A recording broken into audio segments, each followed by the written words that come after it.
Internet, welcome to Fable Table, an actual play live stream focused on critical world building, collaborative storytelling, and finding the fun in games. How are you 3 players today? 2 Nicks and a Millman. Well, fuck you, John. Oh. Good to hear. I'm doing well. I'm glad it's Friday, and it's really nice here in Washington. It's been a nice couple of days. How's Australia, Millman? As fuck. But it's Saturday morning, so I don't have to go anywhere, so I can stay in the AC all day. Nice. Coron, how are you and wherever the fuck you are?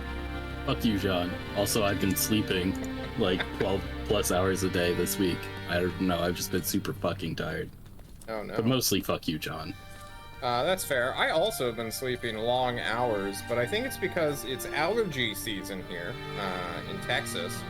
The wind has picked up. I am crying actively as we speak, just thinking about my allergies. So I'm going to be blowing my nose a lot today. Are you crying because you're sad? He's crying because I said fuck you like 3 times. No. I fucking hate you, Coron. But man, we have a really compatible relationship now that I'm thinking. Hello and welcome to Toxic Table, an actual play live stream. Nice. I'm glad you're all here with me. I'm super excited to kind of start my week with you all. And now we're at the portion where we're going to go around the table and say 1 or 2 things that happened and make sure to leave some stuff for your fellow players. We're going to start with Millman today. Wait, I ruined it last week. Go last for me. You want to go last? All right. Yeah, because I ruined it last time. 1 or 2 things. Just 1 or 2. All right. Last time we... Perfect. Thanks so much, Coron. I'm just gonna say 6 times and then pass it to the next person. We fought a whole bunch of dudes that came to attack the town again after demanding that we leave in exchange for our lives. Okay. Who the fuck would ever take that deal with a bunch of chaos cultists? Smart person. Okay, hang on. I got my notes here. Oh fuck. We the cultists, the blood corn people made it to the shrine and were trying to destroy the shrine of good God, I can't forget her, or I can't remember her name. Your own goddess's name? I know. Alariel? Yes, Alariel. But Wart, our elf guide, showed up.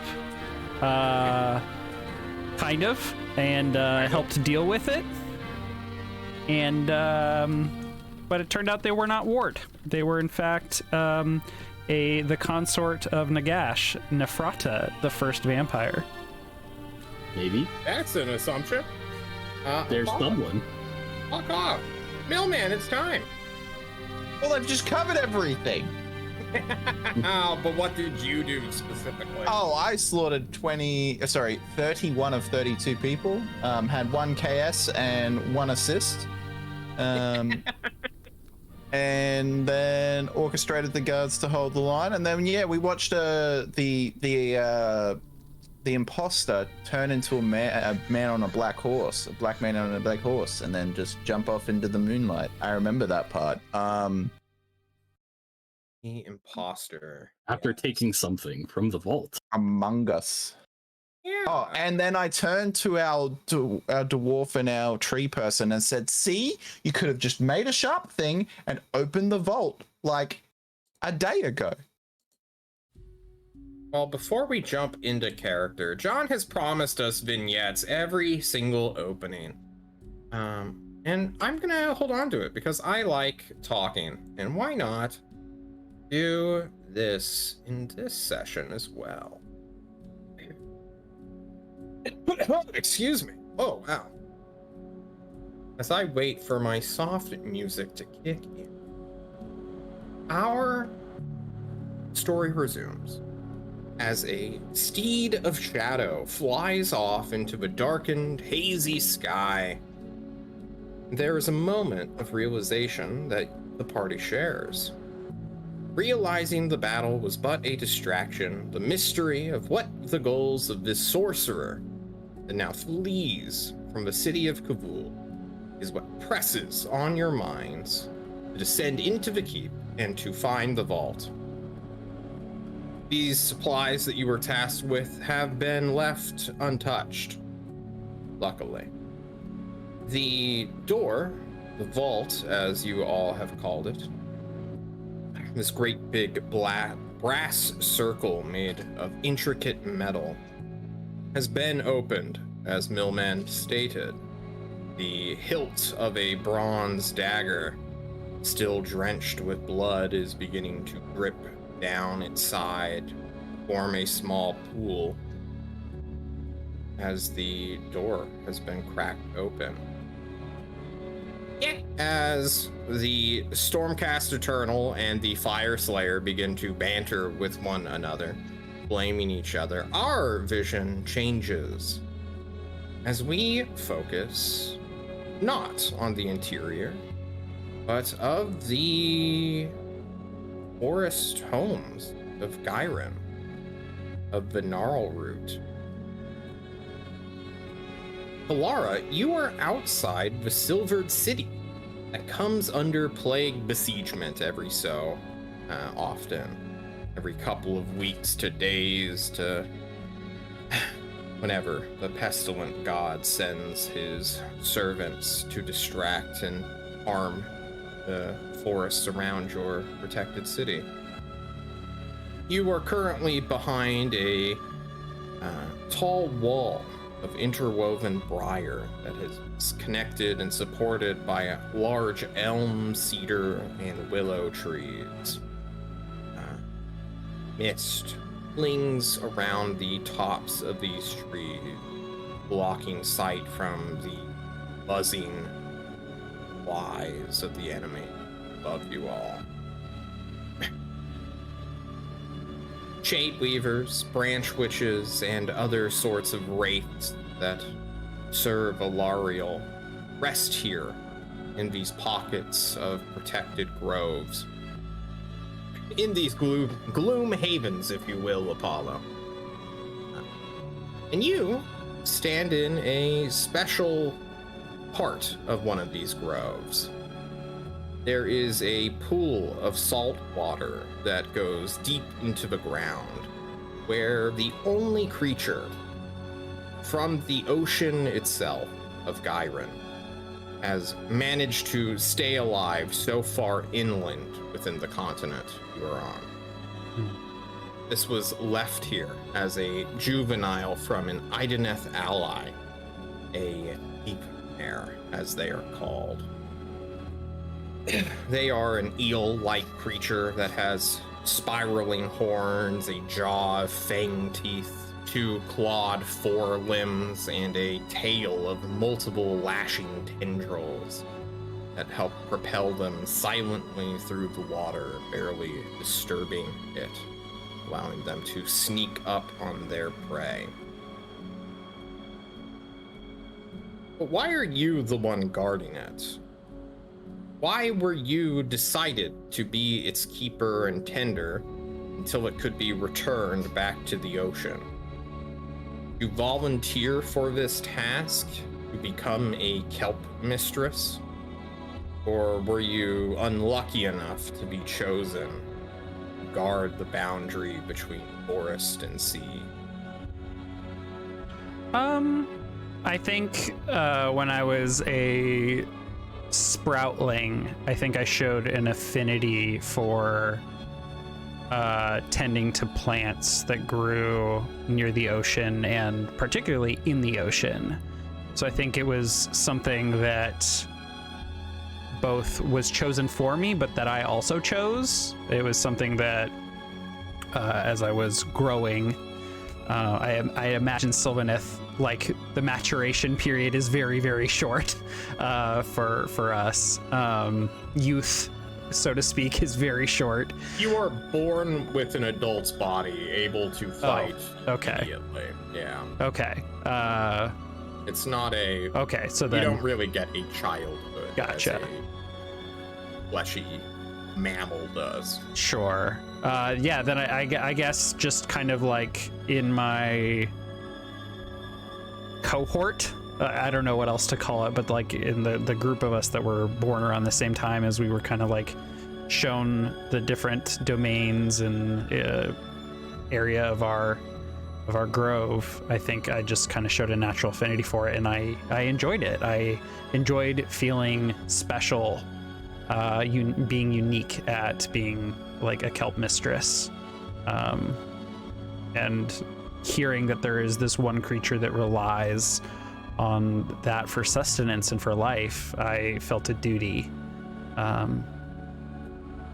to ensure that creature's survival, since either our other kelp mistresses were gone or busy, or like they were fighting or elsewhere. There are very few sylvaneth stay in the ocean.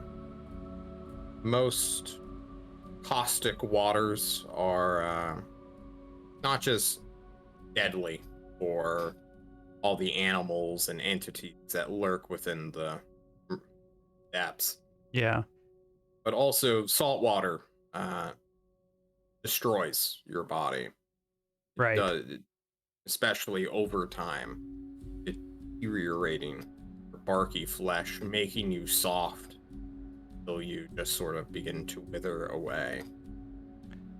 It is not suicide, and it is a very important job to delineate that border, but the ocean and the land in which your culture thrives on are very two different places.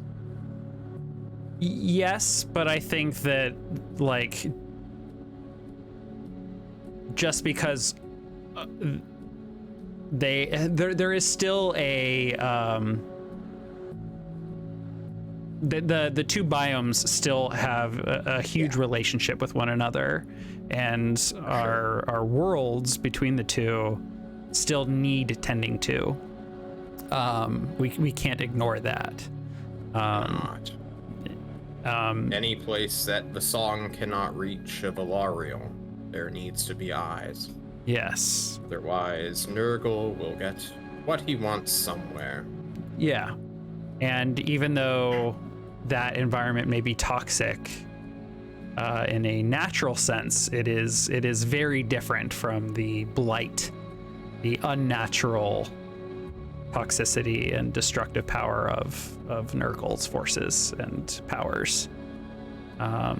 So yeah, I think I volunteered to live that particularly dangerous, hazardous lifestyle and focus on tending to kelp, especially those near our borders, because of how important they are to the ecosystem and to this creature that lives in our domain.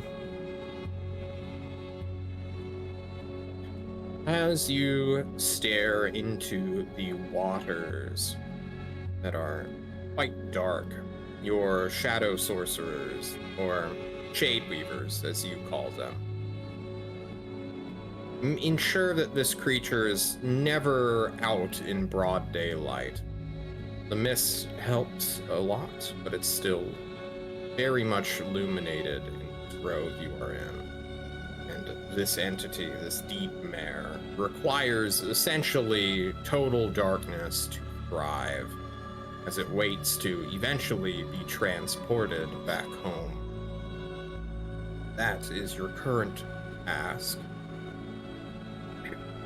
And as you, Alara, stare into the murky depths, seeing the vague outline of this juvenile predator, your vision clears as you stare into the vault.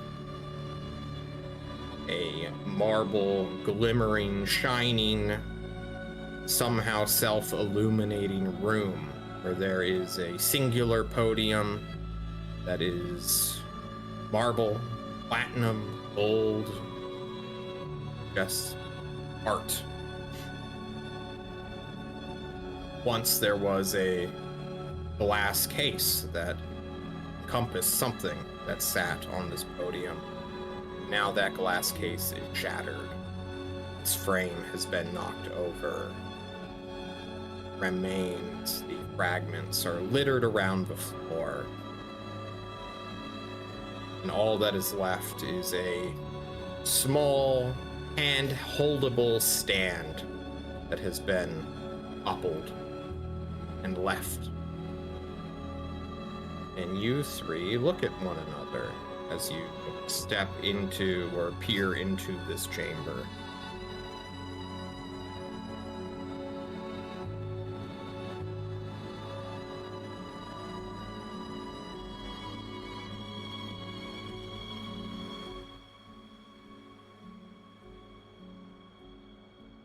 We all stare silently at each other. Shit. Shit. Shit.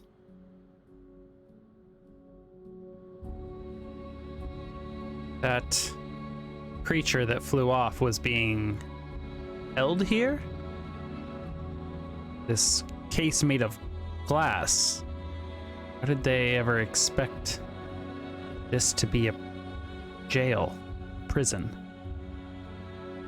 I don't. Well, the vault door is the jail. This is just, sit it in. Or perhaps it broke in to retrieve something. I don't think the person was in here. I think whatever they were retrieving was in here.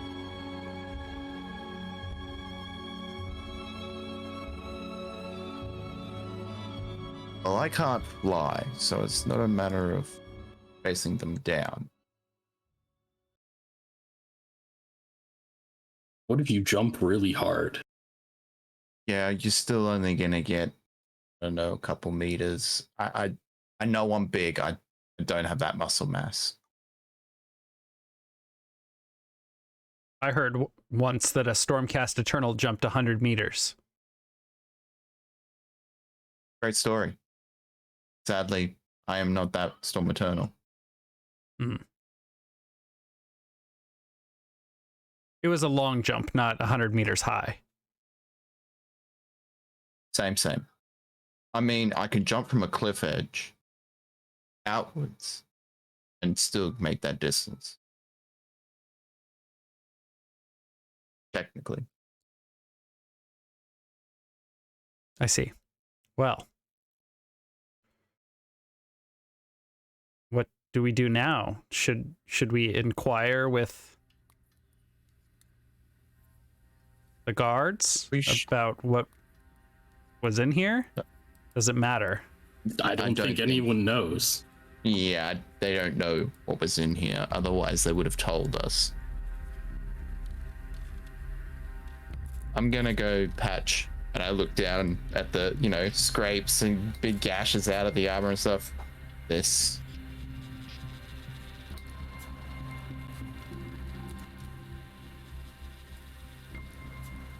As Trakos goes to recover and rest, what about the other two, Braga and Kalara? Well, we have a door that locks and a key, as far as I can tell. So, I want to take a good look at that dagger. You pull it out? Yep. Yeah, you pull out the dagger, ceremonial in nature, made of bronze or brass. There are many grooved channels that run on its side, creating a small series of strange lettering or letter formations that, as you pull out, drop blood onto the floor. This dagger seemed to have kept well the marauder's blood that Wart, or the man disguised as Wart, penetrated his body with. Interesting. As he pulls the blade out, does it shut the door on It does not, no. Ah, less exciting. He's just standing there like, well, fuck. Well, I'm going to, I guess the first thing I'm going to do is I'm going to stick the dagger back in and try to mess with the lock. Close, open. Yeah, you can play with the door. So long as there's blood in the dagger, it will work as a key. There's some kind of liquid locking mechanism that you are able to naturally deduce.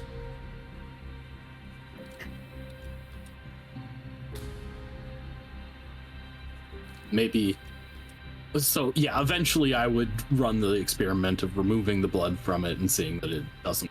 And I'd say, maybe a little bit too much of a macabre way of holding a vault. I was going to suggest that it would be a good place to hold the most valuable supplies now that we had the key.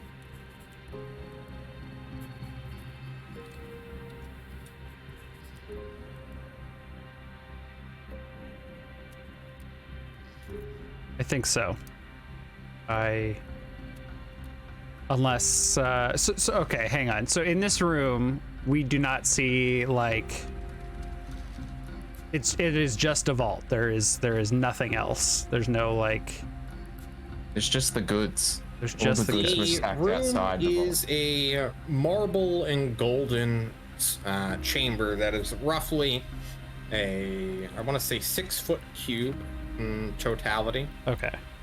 There are not any valuables like gold or riches or artifacts. This room was clearly made for one item, which used to be on that podium, where glass has now been broken around. A little stand is now knocked over. Now that I'm hearing the description again, I realize that the glass case is not person-sized, and of course it was just an item that could have been holding it. Not. How big was did you say the glass case was? Well, it's broken, so There's glass everywhere. So figure you can- that one out. But clearly it was not big.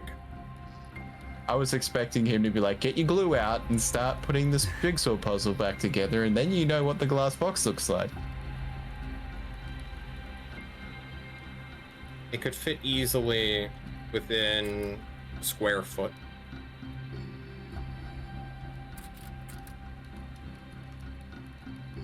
Well. Oh, actually, looking at the vault door, John. Yeah. It's clear that there was no forced entry. It was just open normally. It was open normal. Okay.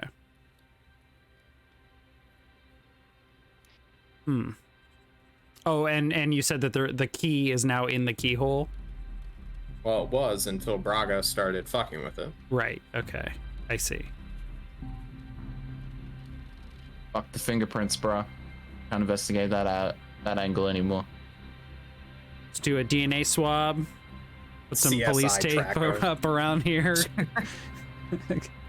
Remaining militia Funny, we were members. seeming to get a whole bunch of DNA from that one guy that got murdered at the shrine. Well, I don't know if there's any way we will know what happened, who took whatever was in here. But we do have other concerns. We know that the shrine was once that of Nefreda, and that the creatures we heard down in the mine could be a part of her domain.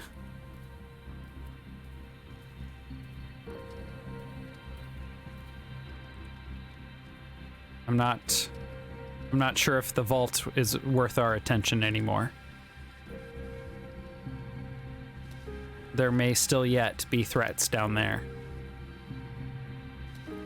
Well, we still need to protect our stores here, even if the vault was never what we were here to protect. This is true. Just close it and act like nothing happened.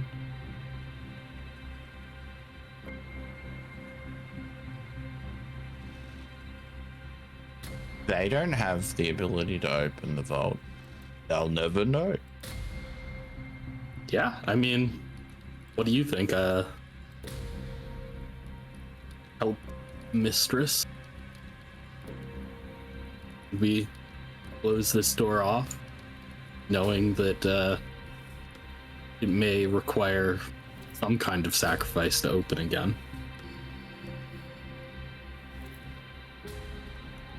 Sorry, why do we believe that a sacrifice is required?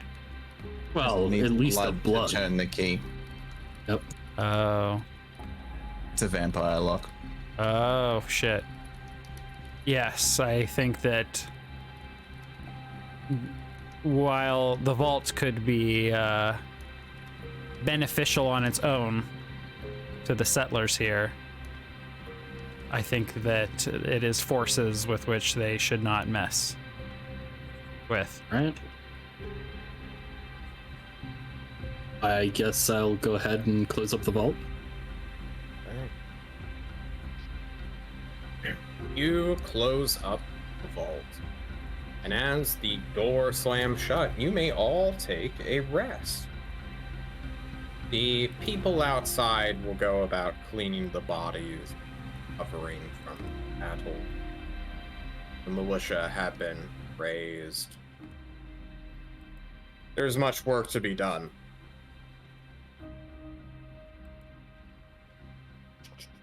I believe a rest allows you all to heal up to a number of... you fill up your toughness, your metal. Let me just see what else. It's on page 150. I know there's some mechanic about wound. I know one Right. is wounded. Yeah. You rest. Your rest lasts 8 hours, 2 hours of which you use to prepare and eat a meal, study, or read a book, or perhaps hunt wild game. None of that's neat. At the end of a rest, your toughness returns to its maximum and your wounds heal slightly. You can clear one space on the wound track. So if you have 4 wounds, you could get one of them back. Go down to 3, 2, and then 1, and then eventually you fully recovered. Alright. Spells and the channeling of your gold runes are also going to as dawn breaks quite early. The day is yours. What do you 3 wish to do? I'm instructing the actual the what's the word? The citizens. Well, actually, it was more the guard. I wanted them to keep the weapons so we could melt them down to use the steel. And there obvious. are 2 guardsmen left. Oh, I gathered that, but I was talking about like just in general. We're gonna need obviously the steel to make stuff. And do they have forges and stuff in the city, or is it just manufacturing of cloth? God damn it! Why do these people have to be so useless? They have 1 year they have been here. They do not have the full community yet. I thought having a forge and an anvil would be kind of important, but apparently not. You know, getting daily shipments of weapons and having a logistics tree. You don't need to waste time having a foundry just yet. And then you waste time waiting for stuff.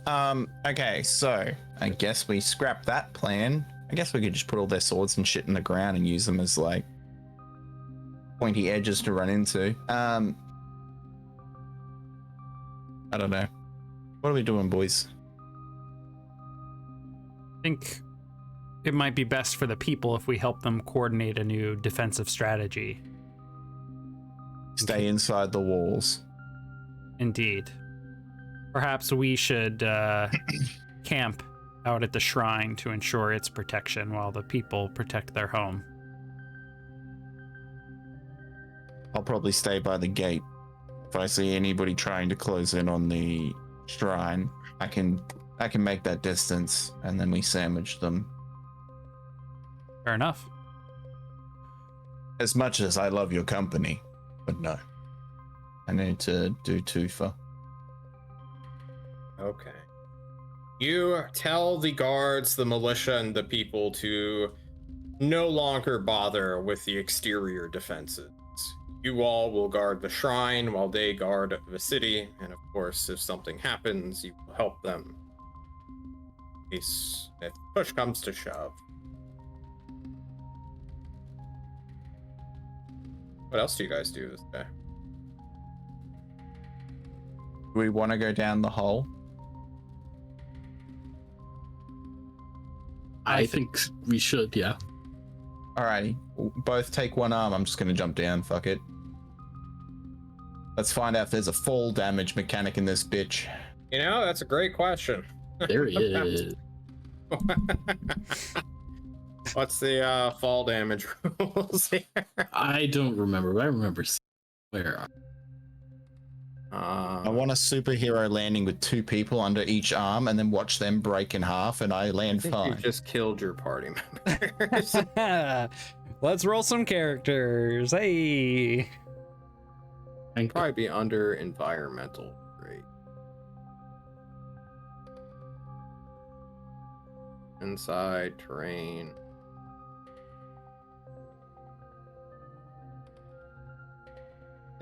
You know, I gave you guys a giant pit. You'd think I would actually learn fall damage and how it works.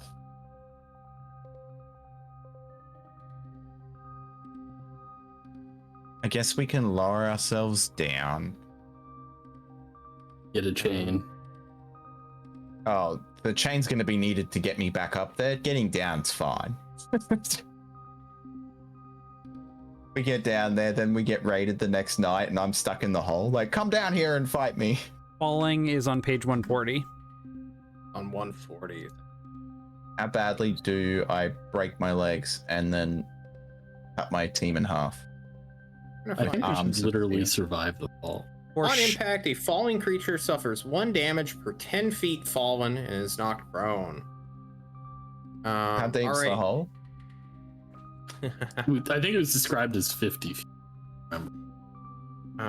Yeah. I thought it was everyone just 100. go ahead and suffer 5 toughness damage, non-mitigated by armor. If I carry them, do I take the damage? No. Yeah, take 'Cause 15. You cannot catch their damage. You cannot catch them as you are also falling. No, I'm gonna hold them, then jump down. No. Damn it. I tried, boys. I tried. You tried to kill your character? Oh. I can soak it. Is everyone's token correct? Is that your armor, Braga? Yes. You have 3 armor normally? Right now I have 0 armor. Wait, why do you have 0 armor now? Why would I have armor?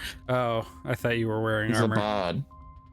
Fair. As you all jump down without any precautions at all or knowing how to get back up, you all, man. Superhero landing, 3-point landing, bitch. Dude, you should be on a black screen. That is I correct. sure am. Good. 1 second. I will give you sight.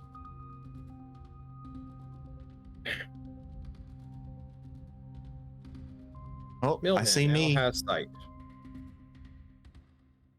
Oh. Laura, you are next. I can't see. Laura now has sight. I can see something. Braga now. As you all jump down into the darkness below, there is a echo as metal from your Stormcast Eternal enters what is clearly an underground cavern or cave. Then there is a chittering sound as things wake up around you. what do you guys do as you are now in essentially darkness? Well, we need light. So, I'll reach up into my kelp and grab some little nodules and try Yeah. and breathe some life into them to glow. Is this a spell you can do? It is ghost light. It's what I used previously to illuminate the bottom. Yeah. Whoop. Yeah. 1 hour. You create motes of arcane light. How much light does this give? Illuminating your zone. I'm going to say that it just follows you. I will have you produce light. Sure. Give it low light. Is my... We'll just do... You able to see a Yes. little bit better? Yes, indeed. What about you, Braga and Rakos? Can you see a little bit better now? Mm-hmm. So, you all are now cast in a gloomy darkness. The lights of ghostly wisps haunting you all. A chittering glow grows louder, and after a small while, you will hear the sounds of stone. And from the darkness to your galactic north, you will hear a voice call out to you.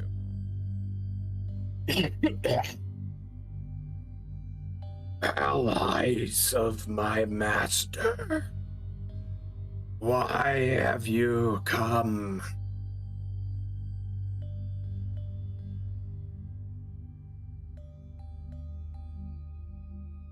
This raspy, waterless, tired thing calls out to you.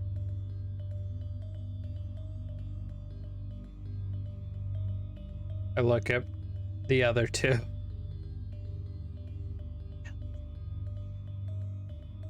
I don't know. Who are you? I suppose. You take a step into the darkness, staring into what is essentially a wall of black. The raspy voice calls out to you, Son of Sigmar, I sense your divinity and greet you as friend. But you are not supposed to be here. Fire Slayer, your people have come and gone. Why have you returned?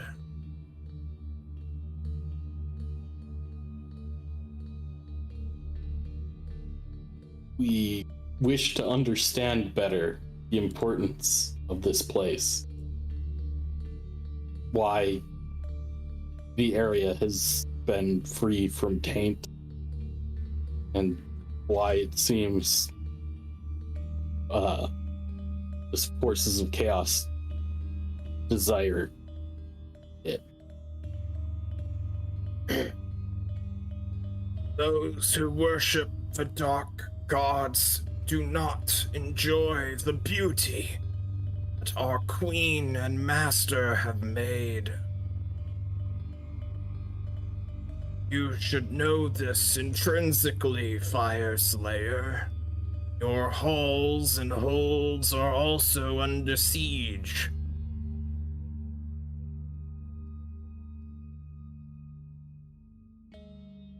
Why are you still down here?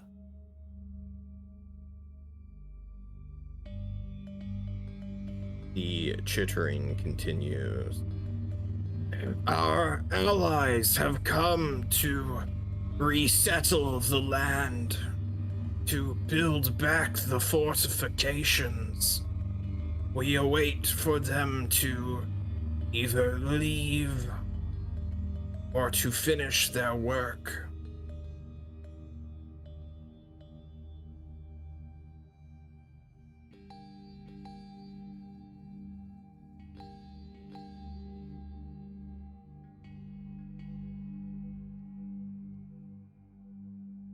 Could you assist us? If it is within my power as ally.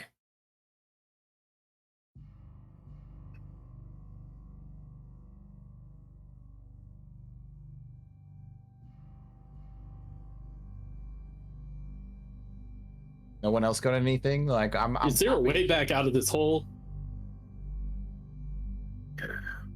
Yes. I'm waiting for the way you came in.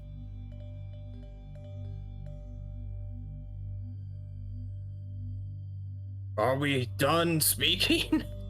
There's a faint laugh, which quickly dies. What is your name, ethereal voice in the darkness? And I'll like take a step forward. Still a little tense, but Yeah, hang on. definitely more relaxed than when I landed and heard the voice.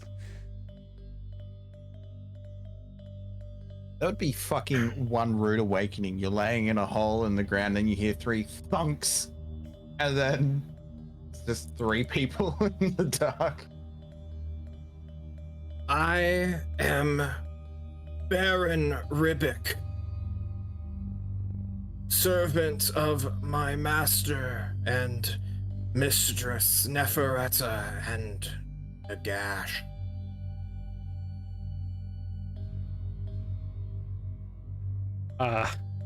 Definitely giving the other two like a concerned look, because Nagash is no longer an ally.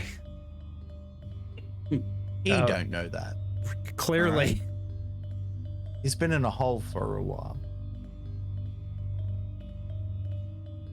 For ages, it would seem. Yeah. Which is totally okay. He can still be an ally. We just won't tell him.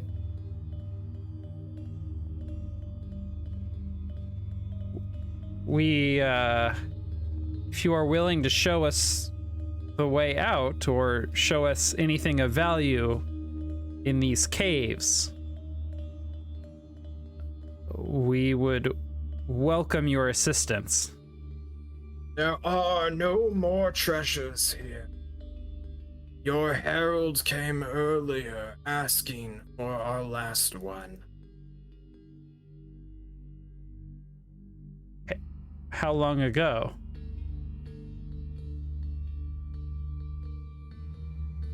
You're asking a cave dweller, what time? Well, it could have been yesterday. What was the herald's name? Wart, I believe the elf was called. And they were here- Son of Tyrion.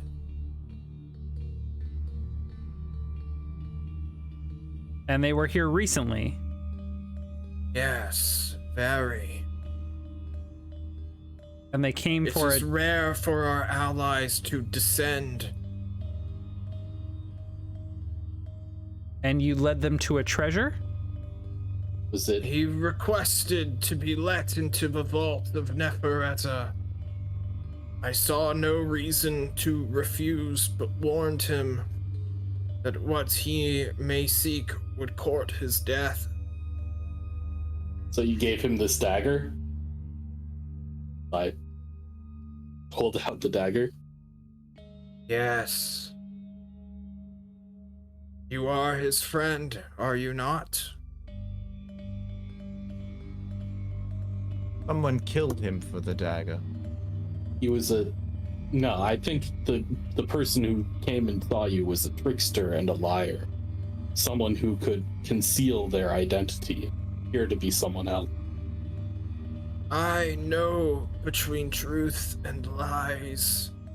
No magic held sway over him.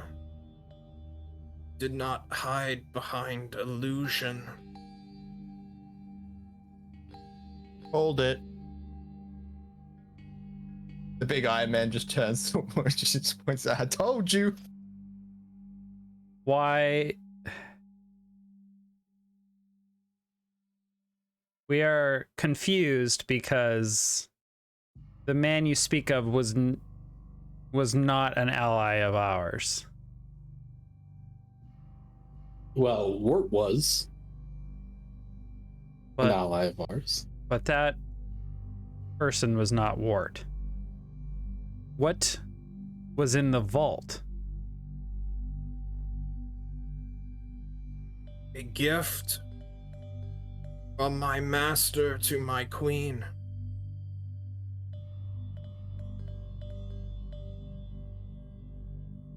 You seem to avoid specifics. Is there a Yes. reason? We are allies, but not friends. I just give like a, okay, fair. He's not wrong.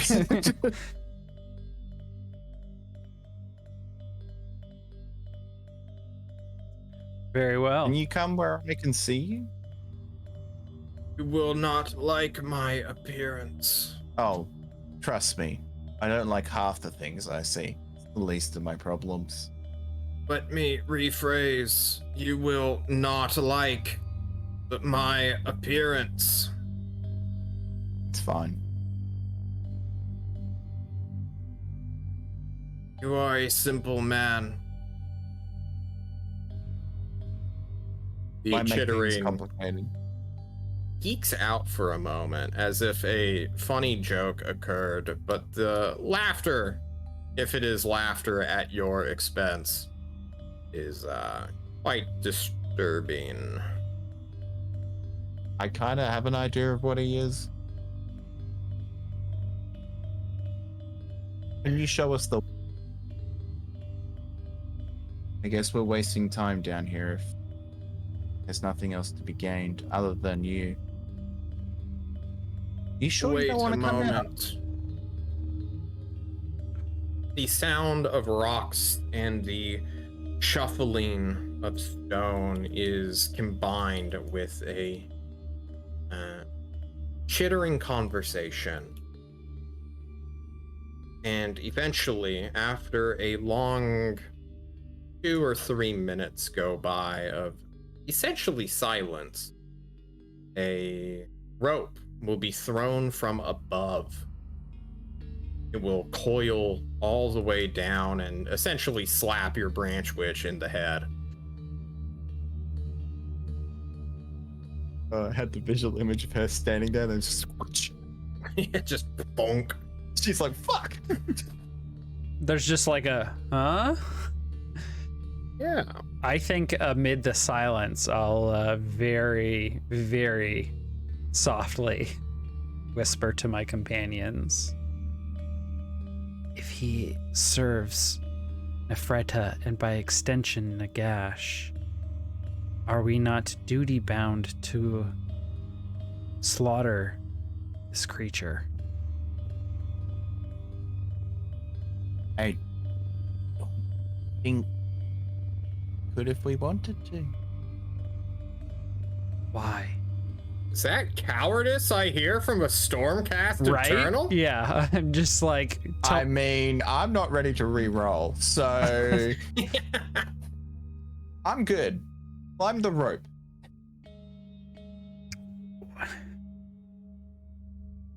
you are not afraid, but you seem aware. What experience do you have with this creature? Let's go over the list of things that we have already perceived. He knows magic and can see magic. He can see me and I can't see him. And he'll probably eat 2 of you while I try to fight him off and then get slain. Don't be an issue. I think whatever is in this darkness is that strong.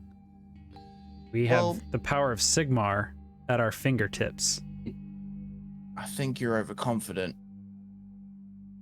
He's been down here a long time. Old powers are stronger than new power. As you have this conversation, the creature scuffles back, making noise clearly to give you all the courtesy of knowing you are being listened to now. Yeah. Yeah, I know hope you can hear You us. can do a pull-up.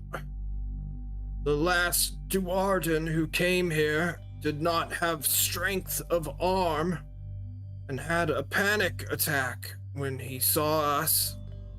He had to be carried out by his friends. Right. I don't believe we could lift you, man of metal.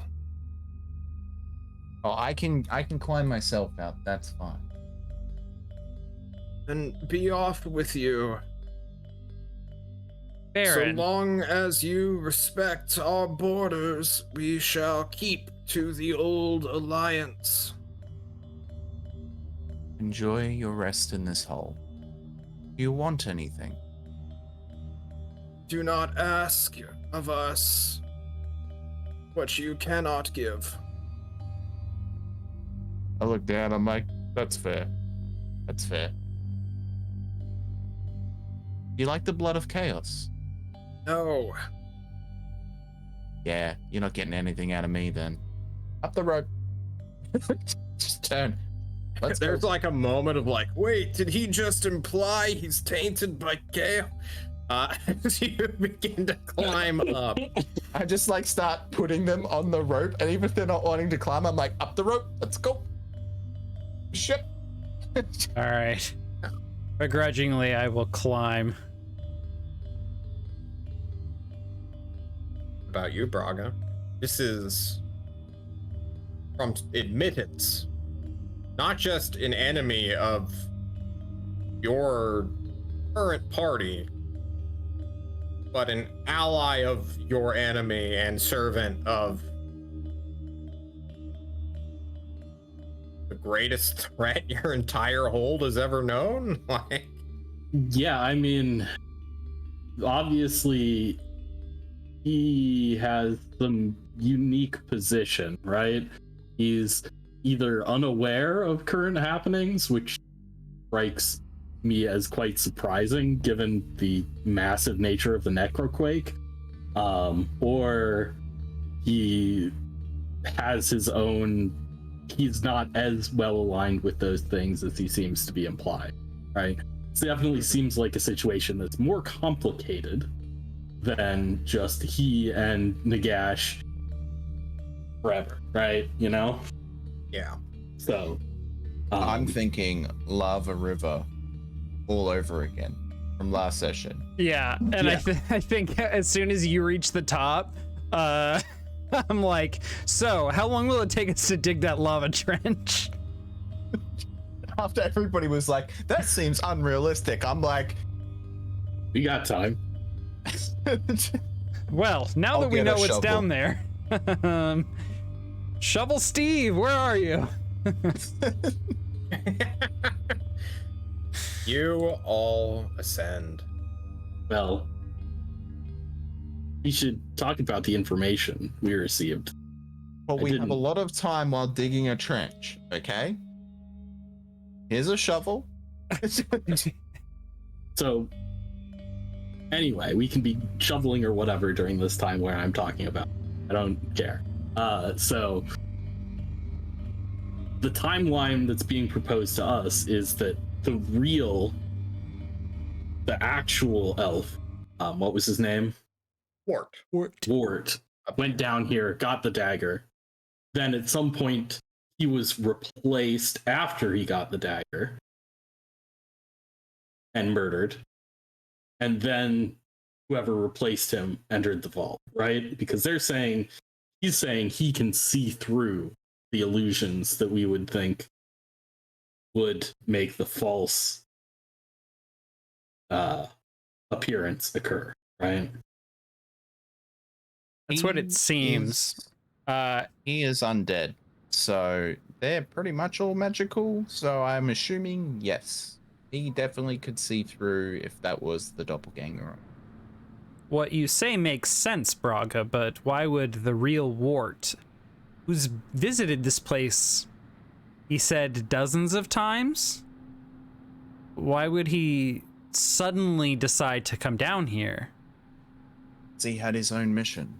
Yeah, I think that's a great conclusion, is someone has given him a mission to do this. And that someone is potentially someone we should be very worried about, a person on the inside. So I suppose not it could only be, do we need to, I'm sorry, please go ahead. I suppose it could be even the same person replacing someone else that eventually replaced him.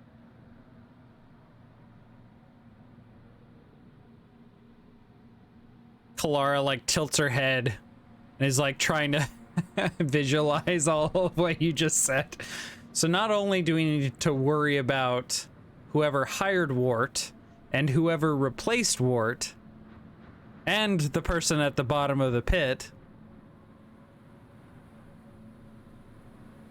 and then smoke starts coming out of her ears. That's not our problem. We were tasked Still to look after the sun. city. She's literally on fire. The machinations of chaos are in fact our problem. Again, if you make it your problem, it's your problem. We were tasked to look after the town. We're still fighting chaos. If you want to chase that lead down nowhere, because I don't see you guys getting the answer, I guess you could just look at Old Mate's body. You think of that? Yeah, we should. Yeah. Okay. We'll start walking back, and I will ask Braga, like, to clarify, you believe that there is someone who coordinated all of this, the attack being an opportunity for Wart to go to the mine, and then the other attack to be the opportunity for someone to kill Wart and take the dagger and enter the vault? Yes, someone's working with chaos that gave, I would believe, we can ask, that gave some order to Wart to go retrieve the dagger. And then either that same person or another person eventually killed him, replaced him, and entered. What a conspiracy to consider. Back at my home, Nurgle is not nearly so organized or thoughtful. It is simply a matter of life and death every day. This is making my head hurt. And my head has never hurt underestimating- before. You're underestimating Nurgle. Not from what I've experienced, but perhaps you're right. You've lived many lives more than I. However, I've spent my entire life fighting the forces of Nurgle, and Yeah. no agent You never has... see the conniving of the front line. This is true. I just have never known anything of Nurgle's but the front line. Speaking of, as you all are walking back, what brought you here, Alara? The elf. Oh, you don't know. I was like, the elf. Why guy are did. you part of the Soulbound? Why aren't you in Gyron fighting off the forces of Nurgle? That's a great question. I'm so glad you asked.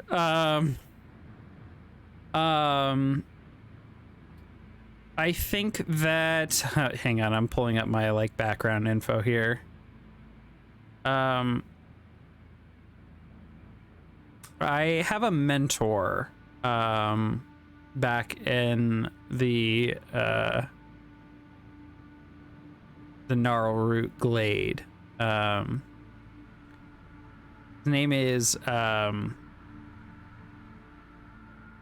on. Balesap. Or Balasap? How would you pronounce that, John? All right, Balesap. Balesap. Sounds more tree related. Yeah. He approached me, and after this whole ordeal with this like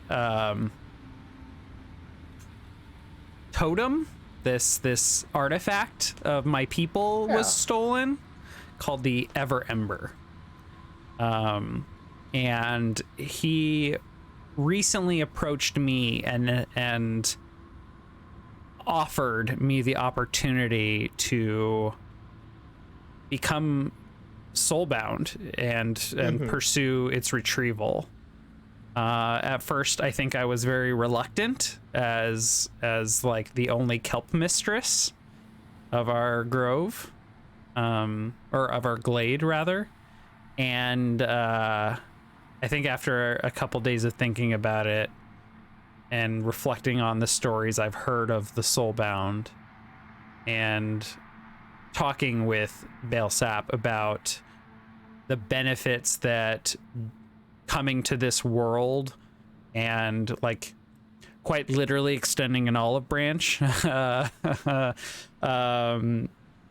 to help improve relations between our worlds through the portal between our worlds. This was not only an opportunity to seek out this great and important artifact of our people, but also like, well, one of the things that happened during that event, the inciting incident of why you got this offer in the first place, was a Chaos Warband betrayed Nurgle in a way, where they intervened on a battlefield to essentially loot whore their way into stealing that relic of your people. Yeah, the Ever Ember. Mm-hmm. Yeah. And they are known as the Black Warband, and they are from this world. And so I think I don't know if I was necessarily involved in that. Probably not. Yeah. But I think it's this kind of point of pride of like, holy shit, I'm the one being asked to go retrieve this. Like, wait, we're not sending a whole force after this thing? It's just me, and it's like, are. Yeah. There's a Word document. Just go read that real quick. Yeah. Might be missing some key details. I might be. I only highlighted a few specific parts, but I think it was like, hey, we're also looking to create this soul binding that could also be an opportunity for us to go retrieve this artifact and basically well, maybe it wouldn't have been framed as get revenge, because I don't know if the Sylvaneth really care for revenge, but they care a lot about revenge. Oh, okay, great. Then it's revenge. There's an entire subclass based around revenge. So it's like, hey, yeah, you've got your important, unique duties, but also this is a way sweeter pot to dip into. So I think I'm a revenge paladin. Sure, yeah. So I think like after a minute of thought or like a day of thought, it's like, okay, yeah, my work is important, but really like this is too cool of an opportunity, too important to pass up on. And I'm the one being asked, so of course I'm going to honor Balesap's request. It is my privilege and honor to join this. Now I don't really know anything about or not know that much about this Baron Ribic. I know a little bit about Nagash, but they're not really my enemy. But I also know I'm part of something larger than myself now, and part of being a part of this is digging a lava trench for 2.5 miles and fill his pit with lava. Yeah, because this is an enemy of my friend and companion Braga, and someone who Rarius wants to smother in lava, like you know, like with just a nice warm embrace of lava. Yeah, you know, just bathing under the waterfall of lava. Well, as ApolloNik reads his Word document again, Braga and Rarius head to the shrine to go investigate Wart's body. And there you can find him, still in his tent, not having been checked on since all the guards have currently been recalled into the fort itself. Let me go and look at the way in which he died. It was not Like a a bit. pleasant way at all. They sucked out all of his blood. Something like that. Like, you think desert dry and then subtract some more moisture. Like, Yeah. that's how dry. Instant mummification. Kind of, yeah. There is this withering effect that he has suffered under. His skin is attached to his bones. It's as if he's been almost vacuum sealed.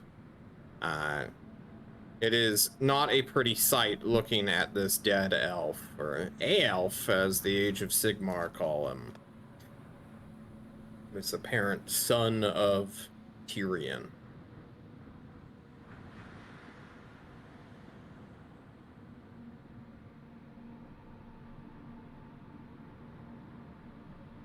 So, I'm at least vaguely aware of, I guess, the servants of Undeath and their methods, John. Does this seem like something I recognize as their work? Ooh, that is actually going to be a roll, my friend. Let's see. What can you offer me? There's no such thing as like a medicine check. I'm more looking not for like the medicine check, but like, I mean, I can see generally that you've been withered, right? And sort of the liquid taken out of him. I'm trying to... That clearly either suffered some sort of like magical assault, or someone has gone into his body and sucked out all of the pressure from within. But Right. you know, the only person I know who could do that is your mom. So, okay. Oh, Hell yeah. All right. I'm sorry. But yeah, I'm trying to line up those sort of outwardly obvious clues with what I know about the magics, I guess, of like, is this just generically like the type of magic they do, or is there like specific creature or type of creature that... I would need an Arcana check or a channeling check, maybe. No lore? No lore, unfortunately. Okay. Lore does not include spells, spell effects. What if I just got 3 successes on 3 dice? Is that cool? Well, I needed to give you the number first, but your 6 will do it. Okay, sorry. I just assumed 4 unless you tell me something otherwise. This would have been a difficult thing to identify. You know that nearly all of the magical entities under Nagash's service use the lore of death, the wind of death, Shaiish, which shares your realm's name. These things often necrotically deteriorate people, split their souls, or in other cases, just outright obliterate people, and turn them into terrible wailing wraiths.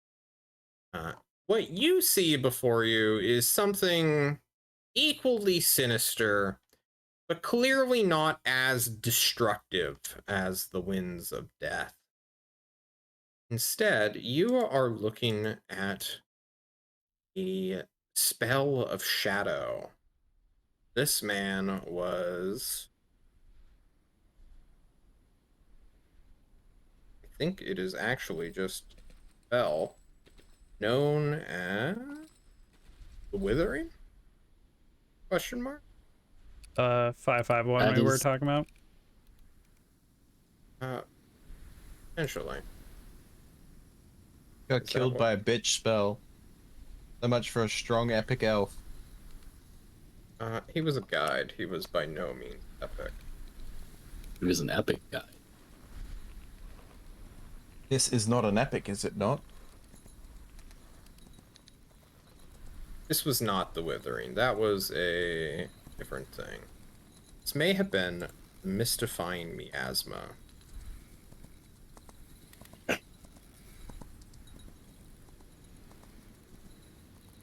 When John forgets how he killed you. I'm forgetting their damaging spell. It may not even be from what I this version of the game. I may have made up a new spell. It's some kind of shadow spell that dealt damage. Shadow Blast. You know, look, if players can make up their own spells, so can NPCs. Fuck off, Apollo. Hell yeah. So, just trying to put this in context because I don't know that much about the lore myself. Shadow is like it's first off, it's a type of magic. Yes, it is a type of magic known as the Wind of Ulgu, or the Wind of Shadow. They're known as gray spells, or PDF. They are mostly based around illusion and conjuration and affecting others, hindering more than helping. There are certain destructive things that they can do. It's always in a very strangely showy or almost performative way in which they go about this. Let's see.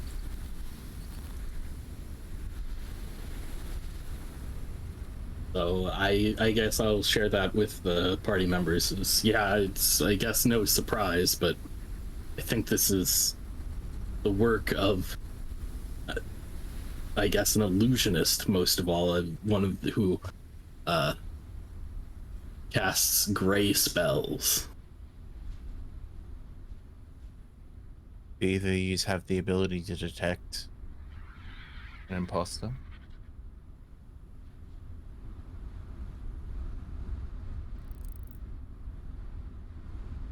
I do I not. can smite them down. That's not an issue. You know the natures of these spells that change forms? Do they take on all the senses of the original? If I touch them, do they appear to be what they originally were? I look at you, I look down at me, I look at you, I look at my sword. You're the caster here. Not You me. tell me. I don't cast spells. And I turn, we both turn. The Celt Mistress. You're the caster here.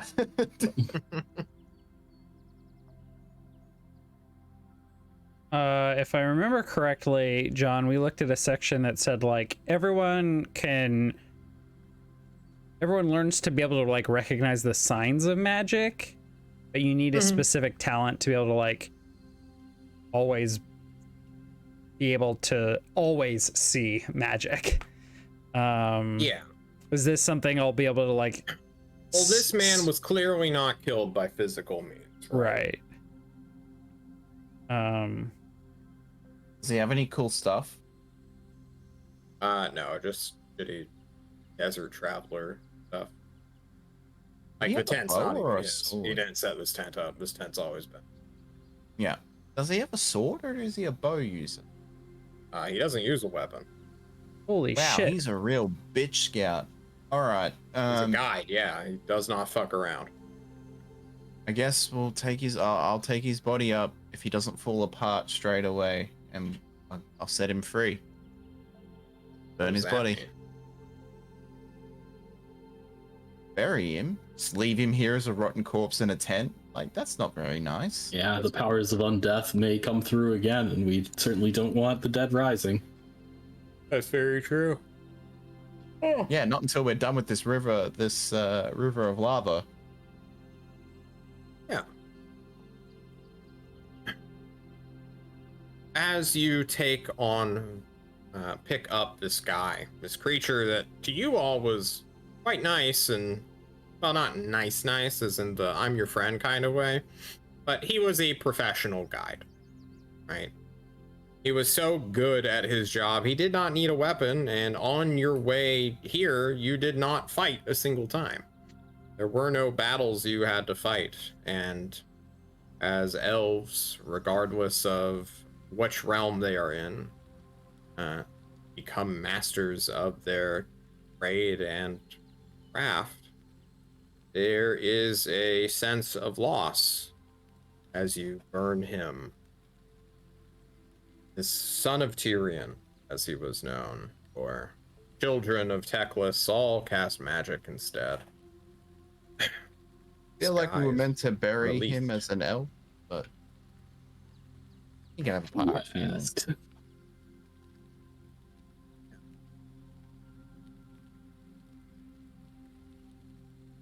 I'm gonna ask more lore questions. Are there types of magic, or I guess I can even ask our Kelp Mistress, are there types of magics more accustomed to the forces of chaos versus the forces of order?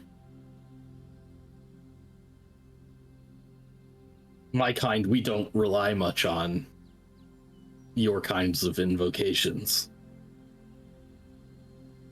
There are some forces of chaos that specialize in different kinds of magic, but for the most part, insert more knowledgeable information here. You have a Arcana or lore check that you can do for me? Sure. Are you proficient in either of those? Ooh. Or do you have training or focus in either of those? Arcana or what?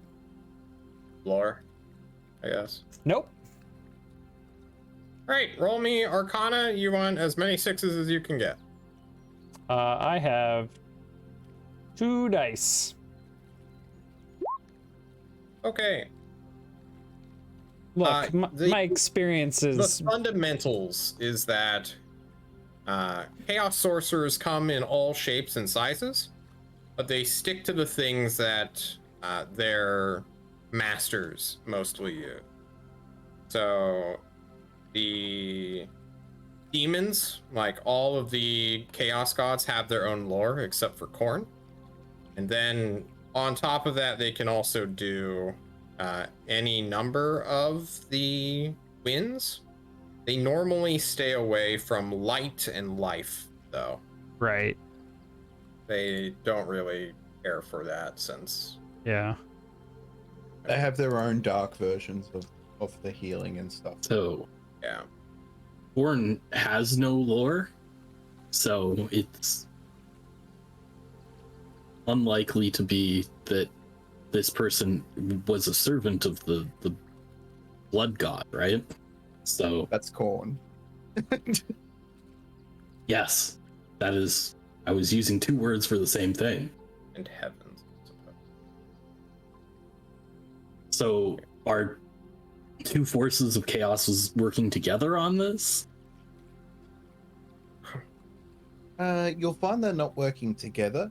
It's 2 minds trying to get at different goals, but having to go through the same process.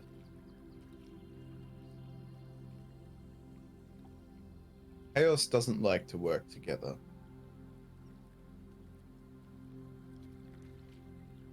So perhaps the forces of Coron were manipulated the same way we were? They're probably just doing what Corn to get Corn's attention by, slaughter. While something else was happening on the sideline, which just happened to correlate with the same time. If your neighbor's making a ruckus, use that opportunity. But coincidence isn't real. Now you're just being crazy.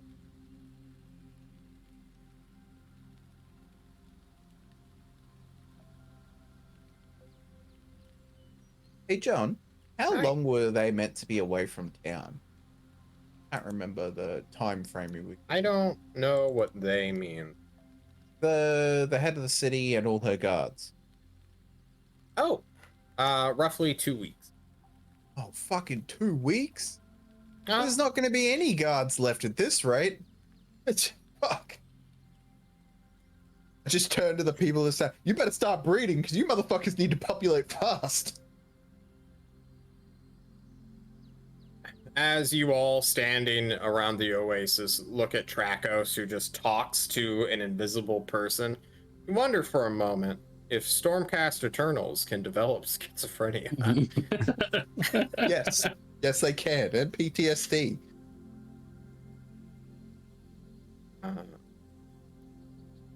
What do you three do now that you have quite literally burned your only lead? Gave them time to look at the body. What does, sorry, John, I'm not certain what like prayer and worship looks like in this world. Depends on who you're Relatively praying the same to. as the one in Aro.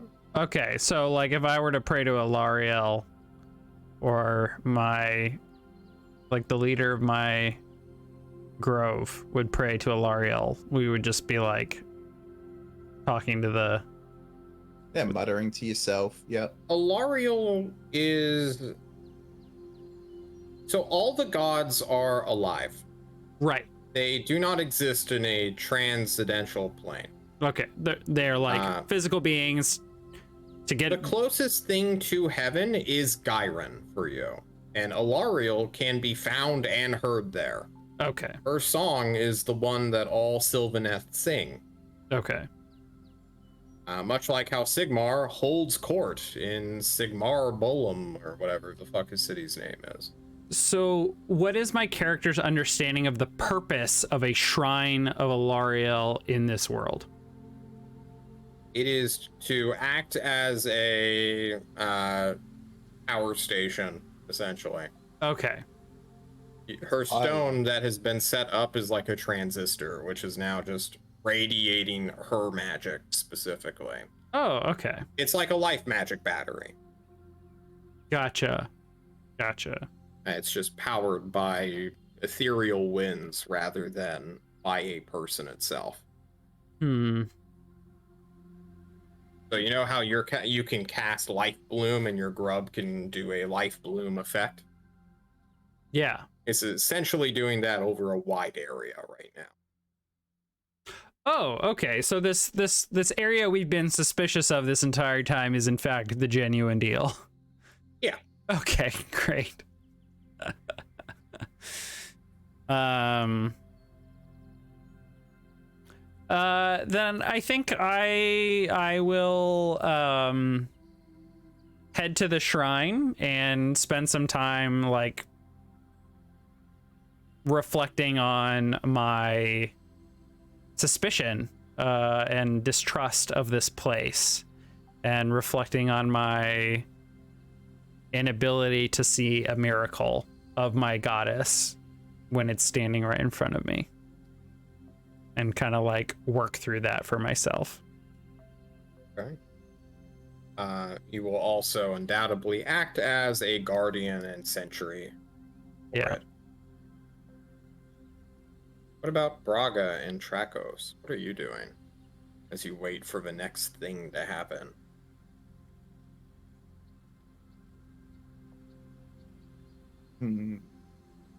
Sounded like Trakos wanted to fortify and organize the people. Yeah, that was my game plan.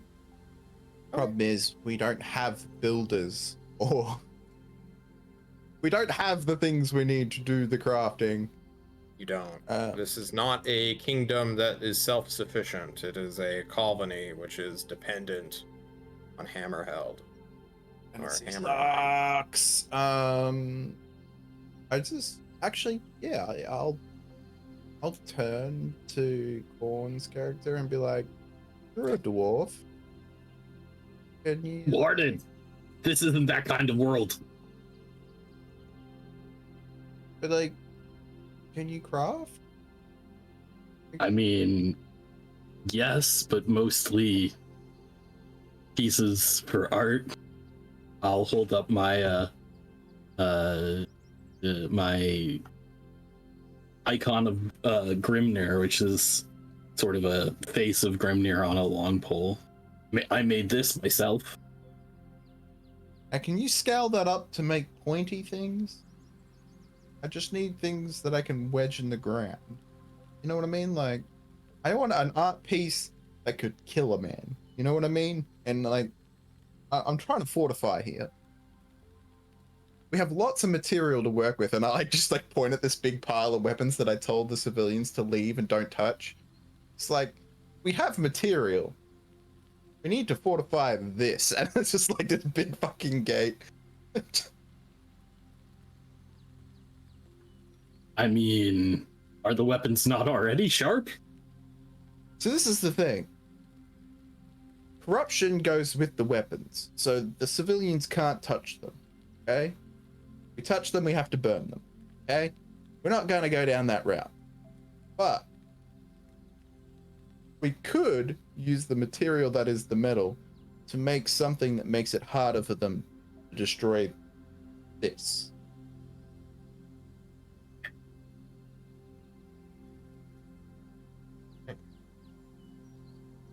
Well, as you guys argue and talk about the fortifications that could or could not be made, why don't we take a quick little break, Apollo?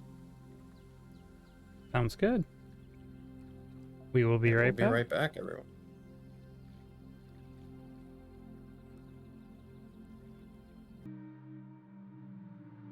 Hello, everyone. Welcome back to Fable Table, where the table keeps fabling. Guys, we resume our tale. Kind of.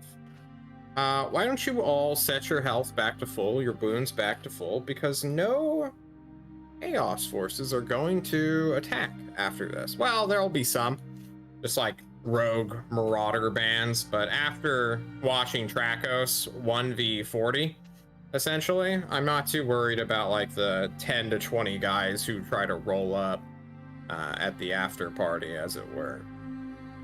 Trakos has a great sword that he's willing to greet them with.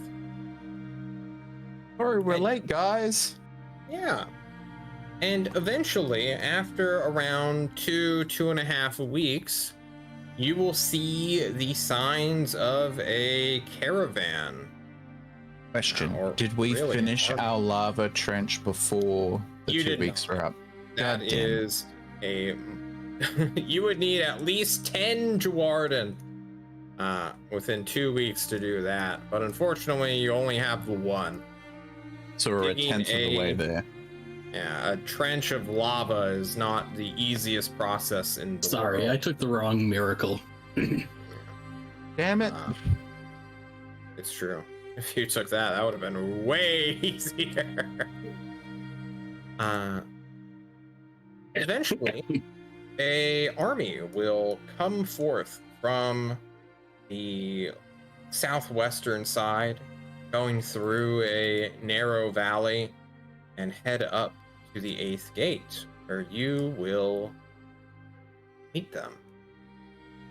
And there you will find several dozen riders who have ridden ahead of the main body to scout out to see what's been happening. During this time, by the way, ApolloNik, your grub comes back. It took him 5 or 6 days. I think it was 5 days he rolled to consume the one body and bring life back into the fields.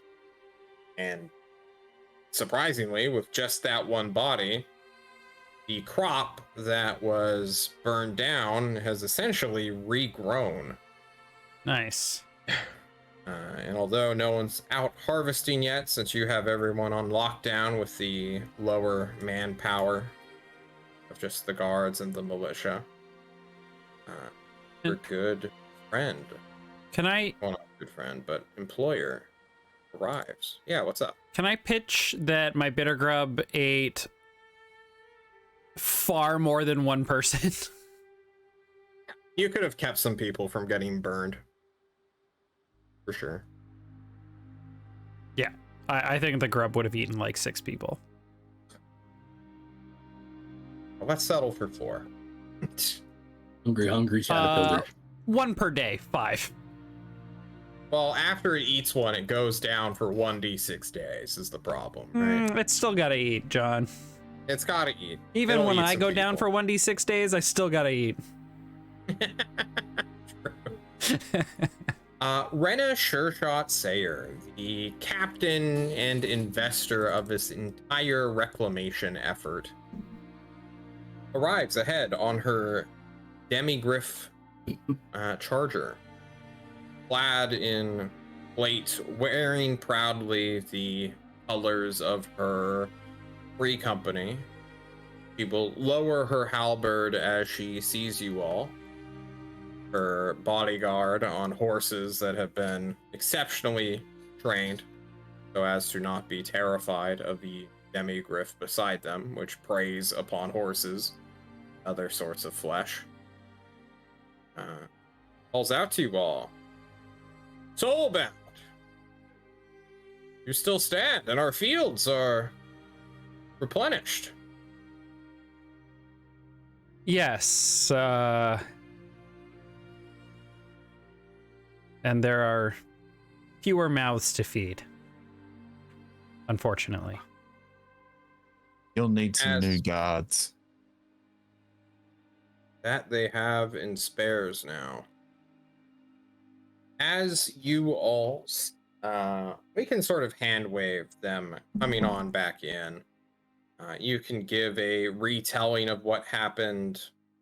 They will get more reports, as well as if you have done any wrongdoing, this would be the point where they snitch on you. But to your credit, the town only has good things to say.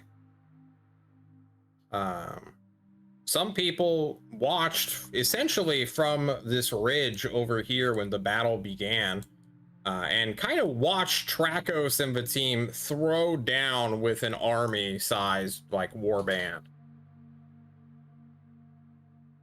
And here you all are, still standing, and there are 0 complaints about how you conducted yourselves.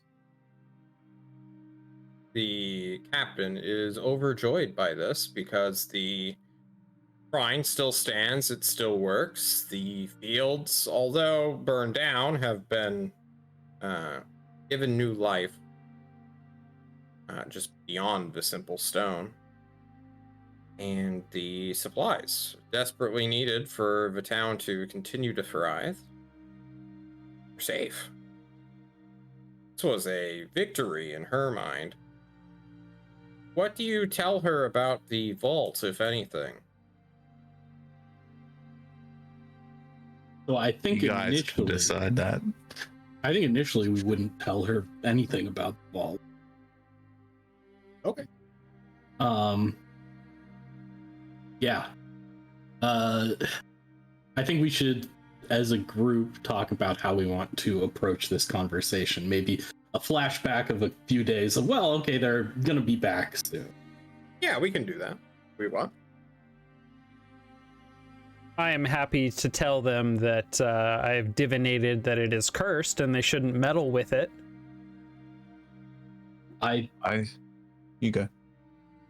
I think there's more that we could do to root out what truly has happened here. We still have the loose end of why did our elf guide decide now is the moment to acquire that item. You know where the loose end goes, though? You have any ideas? Well, maybe we should ask ourselves who would have the authority to tell him that it was time to do something like that. Who would he think of and trust?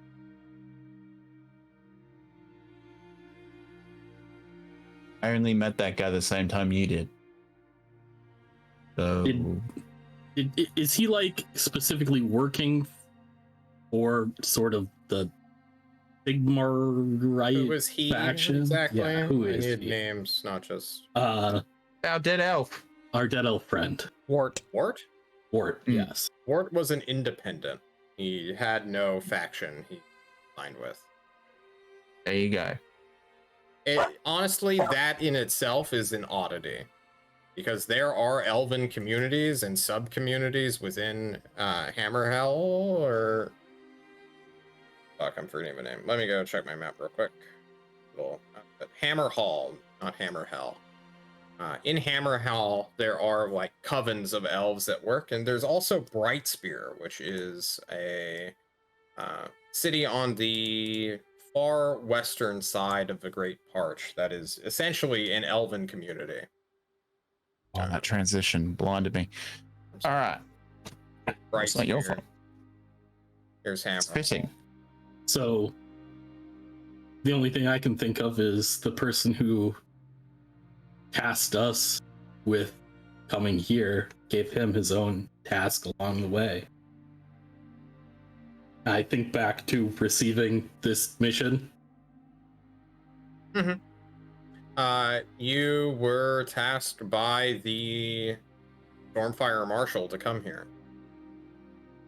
And he set us up with Ward, or? He did not, no. This guy was hired by Rena, essentially.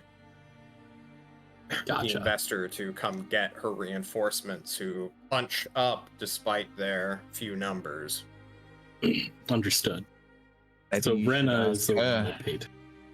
Yeah, ask her who, what, when, where, and why was he hired. I guess, do we really need to tell her? I guess we don't really need to. We will need to report this back when we get back to Hammerhall. But maybe what we can do is like, hey, we'll be heading back to Hammerhall now. I guess on our own, now that we have no guide. Is there anyone we should notify about his death? You know, any does he have an emergency contact? did he have in his contract contacts my next of kin, blah, in the forms? I think we should still ask about him because obviously he died. And it's not out of place, but definitely we need to know who's the next of kin if we could, so I can go and pay them a visit. My great sword is thirsty. We are still in the flashback. Are we willing to go back? Tell me when we're done with Yeah. Is there anything else that we can do to feel out if our employer, the benefactor of this place, is actually somehow tainted or working with the forces chaos? I think they're in that gray area. Maybe ask her about what the chaos guy said. He did say they'd leave us alone if they could do something. I can't remember what. If we left this place.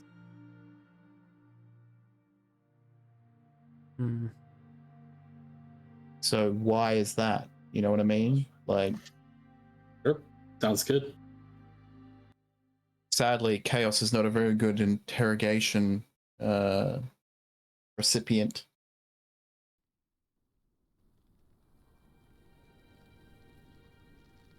sounds We like we're good ready just- to jump right back into it. Back to the future. We jump our scene not outside but inside the palace, as the men leading the caravan are now loading or unloading all the things they have brought for not just the colonists but the extra people who are now going to be building new lives here. This small community of 300 is going up to 500 civilians soon. Wow. New projects are slated to be started once they settle their shit down. Most of them are adults and just workers who are being given pay not for themselves but for their families to spend while they are here working. And after you all give your quick report and rundown, and she hears from the 2 guards who managed to stay alive during this time, new defensive projects will be immediately begun taking a priority. appears her sale of the firegrass cloth went quite well. She also has rewards for you all, which we can get to after we're done having our conversation. So you all are within the palace itself in a dining room area that is essentially a headquarters. She looks to you. Brenna Sayer?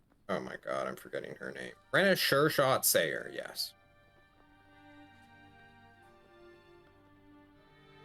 So, don't tell her about that. Do you tell her about the people in the mines?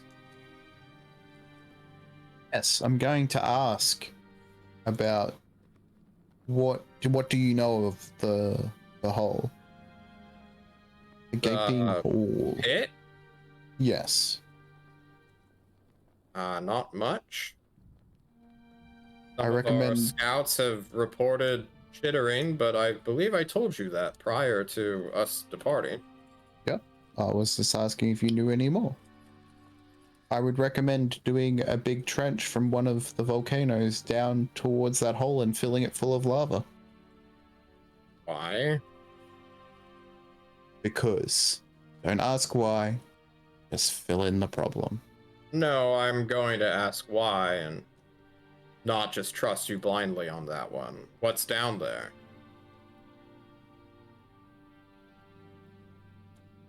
Chaos. Chaos? What kind? What, like a warband or a shrine of one of the four?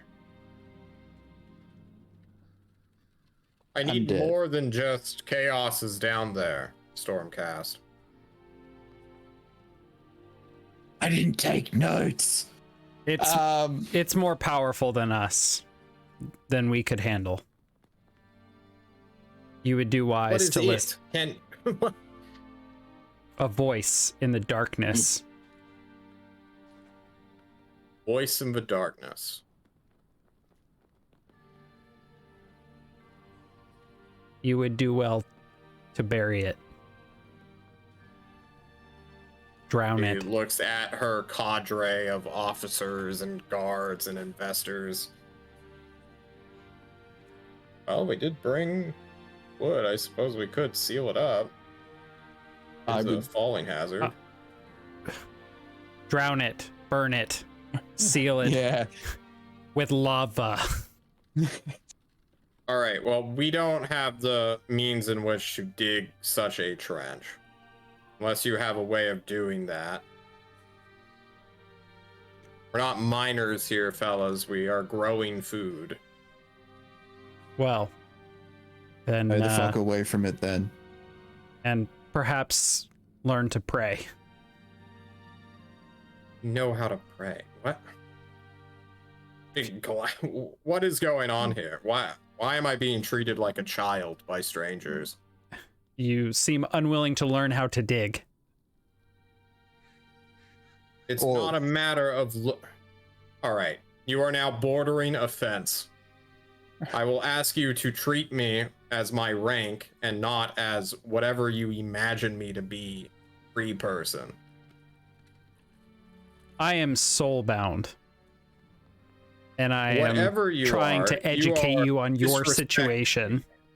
This is a military operation, not a we're gonna go dig a trench operation.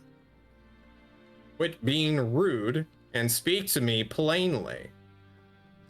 I have vague things coming from this guy, a soldier of my god, mind you.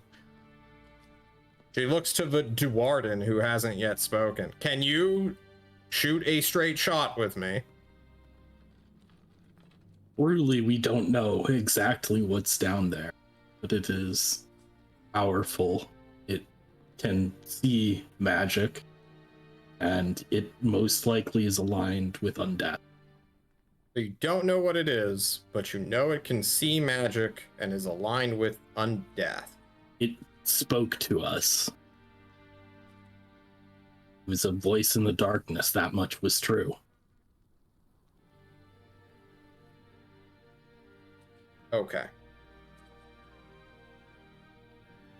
I will take your words and report into consideration. Is there anything else that occurred in our absence? Just a slaughter. Yes, we Oh, over that. But Our guide Wart was assassinated. Mort was assassinated. he wasn't killed by the raiders.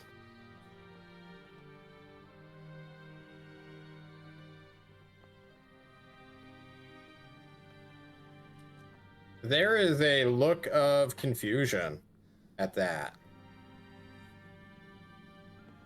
Huh. Someone disguised themselves, made their way to the shrine, and killed him. I thought you said the shrine was still standing. Was They, It is. They did who not. saw this? They were not there for the shrine. They were there for him.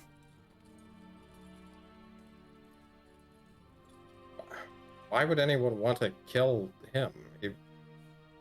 We were hoping you could speak to that. You still have his belongings? Where's his stuff? All of his stuff is still at the tent where he was staying. There was nothing there of anything of significance. She'll look to the two guards who were reporting alongside you and like giving thumbs up to your own side of the story. And they will immediately just turn around, exit, and go and get all of Wart's belongings. Okay.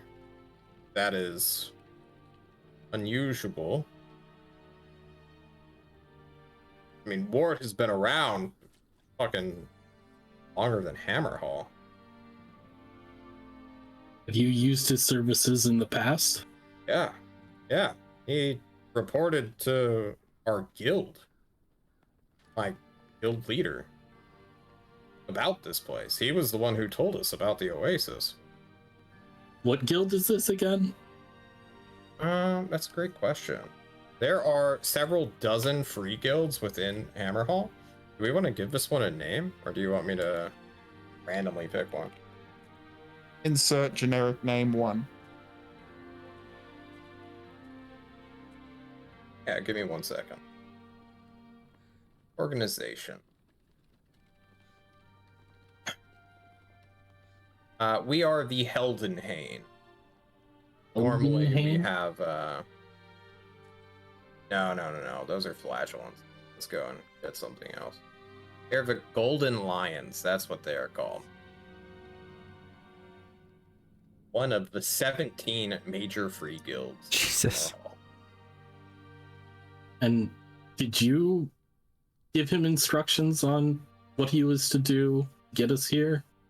Or was Yes, there we some- hired him to bring you here and then to lead you out once we were back. Well, my question was it you in person talking to him, or was it someone else from your guild? I knew of him, but we did not speak much. No. Okay.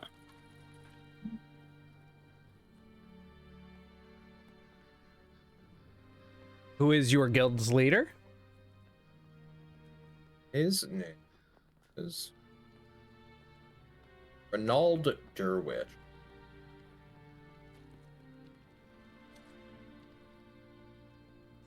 Very well. We will let Renald know about his passing. She nods her head.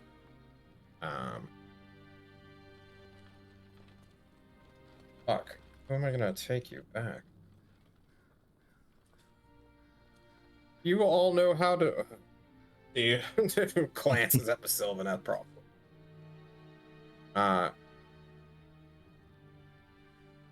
It's around a week's walk back to Hammerhall. I was thinking of loaning you all horses, but Yeah, that and one. she glances to the Stormcast Eternal, who would break the back of a horse if he ever mounted it. Did they bring any wagons back? Yes, they did. I can just walk. It's not an issue.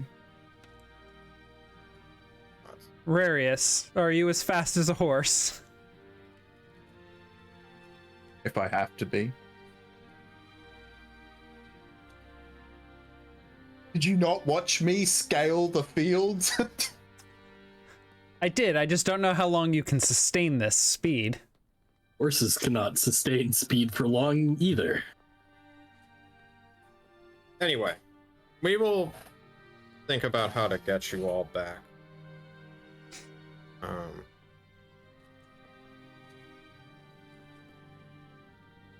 Suppose we should discuss that now. Did you bring back builders and manufacturing? Yes. Oh, good. 'Cause you had none, and that's what we really could have I used. understand the limitations of my colony. Thank you. Yeah, it was rough.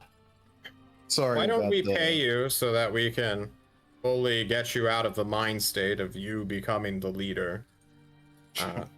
No issue. You Can I have pay this you now. to shut the fuck up and let me lead? Is there any further conversation we want to have with this captain? Oh god, no. No. I can't stand her anymore. Good. He's tired of you. Fucking rude ass tree person. What a rude pink skin. John's idea of how a hierarchy works.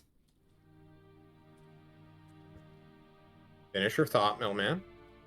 I know what you play all your characters. Anybody in a military position is like, nah, I have no interest in what you have to say. It's all good. You know, look, we got a bumbling schizophrenic stormcast who's not being clear or concise. We got a tree person who's insulting them. As a We got a stormcast, I default Dwarden who's outrank her. actually being respectful for the position of rank. She's gonna focus on the Dwarden. Look, you've got a rank and title. Fine, cool, whatever. I've fought on the front lines against Nurgle my entire goddamn life, and I'm trying you're to tell still this. somehow rude. Quit arguing and get out of my face, fucker. Let me go look at what we owe you. Therapy. Alrighty. Yeah, I owe you therapy. True. I want medical. Alrighty, who is ready for experience? Give me experience. Okay, the first thing you all get, don't let any settlers die. The militia are full up. John, Guards don't count as settlers. I'm sorry to interrupt. Are we allowed to play this song? I don't know. Are we? I don't want to get DMCA'd. Bro, we're 5 viewer Andes here. Okay. You're not gonna get DMCA. All right. I'm sorry for interrupting. I just No, it's fine. wasn't sure. Let me go play more copyright music for you. Okay, great. Thanks. No, that's too sad. We need to not be sad right now. It sounded like great XP music. I just Yeah, saw it the was title great of it and XP was like, music. Fucking loser. All right, where Yep. are we? Yep. Being afraid of copyright strike. All right, Arcane Clockworks. Let's go. Hell yeah. Please continue. Alrighty. Don't let any settlers die. Everyone take 1 experience point. Woo. Have we defeated the champion or chosen of the invading force? Yes. Take 1 experience with point. my own 2 hands. Discover what happened to Kabul. I don't think we get that one.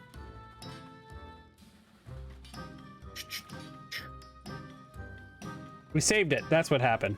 Fuck You you. saved it.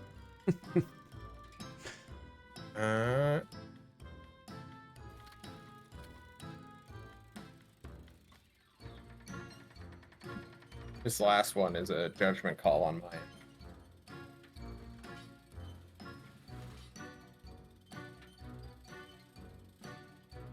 Yeah, that's it actually. Okay.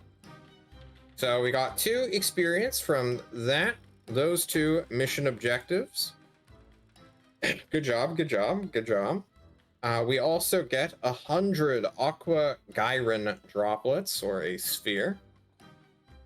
That is in your currency, I believe. 100 drops?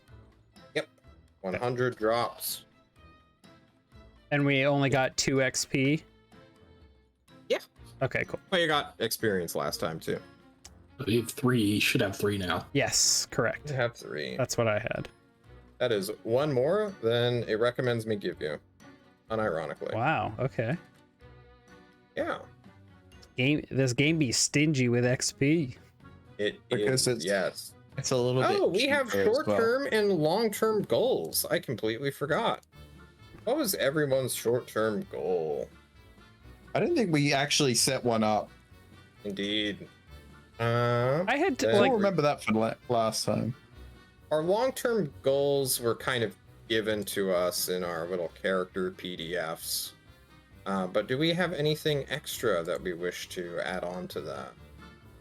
Or maybe it's time to finally make short-term goals. I think I had kind of imagined like building like camaraderie and like getting to know the team was kind of a shorter term goal of mine, but it was very like abstract and I didn't really put it into words. That's fair. You also did not write it down. It's true. Okay, well, we can work on this Yeah. for next time. Don I told don't me think not to we make a had short-term short-term goal. goals going into it. But don't feel bad. We were getting used to a new system.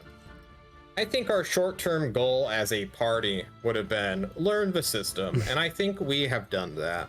So why don't we even it out at 4 experience points and call this Wow. mission complete. In the future, though, we can add our own short-term goals and long-term goals to track it. I feel that if we write them down and then not constantly, but consistently remind ourselves about them, we will definitely push for those going forward. Excellent. Okay. I think on the 4th page of the cheat sheet I made for us, it lists all the XP costs So, for attributes, skills, and talents.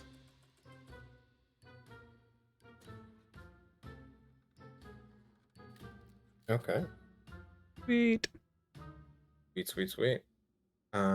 That is it for money and experience rewards. You will all be able to spend those however you choose via the core rulebook. There are many ways to using your experience, such as investing in training, getting a focus point, getting a new talent, all sorts of cool things. Anything we want to talk about in terms of the adventure we had, gentlemen? Yeah, I'm gonna just get some skills in something that's not just murdering, That's good. Wow, so I that I need, can help investigate problems. I need to get some skills in murdering people because all I did was fucking heal your asses. True. Although talents sound real good. What are you doing to my character sheet? Get out of it. Your ladder is wrong. You should be at good, not great. What do you mean? I'm clicking your weapons. Oh, that was from combat. Yeah. I never turned it down again.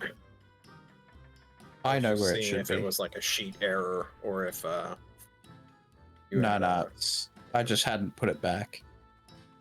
I know I started good, and then when I fight more people, it becomes great. And then when I have the advantage, it becomes superb, and then gotcha. everybody dies. Oh, okay. What about you, Coron? What about me? Any cool things you wanted to share about the session? Or the adventure, I should say. Yeah, it was interesting. There's some definitely some interesting hooks into other things that are potentially going on in the world. Interested to see if those come to anything. True. Okay. Well, as we get our experience and we get our reward, eventually you all will be freed of your responsibilities here in Kabul. The journey to Hammerhall will begin.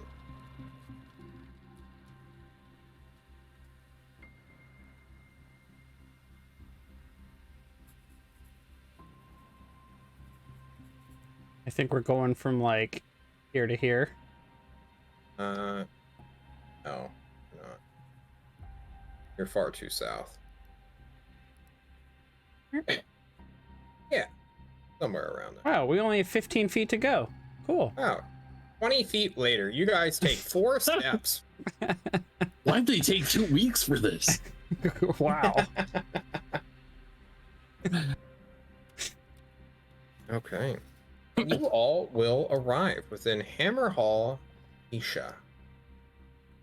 This is a massive metroplex.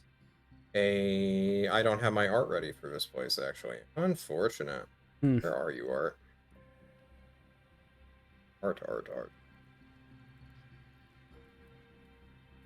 Oh, God. This map would actually take me a little while to set up.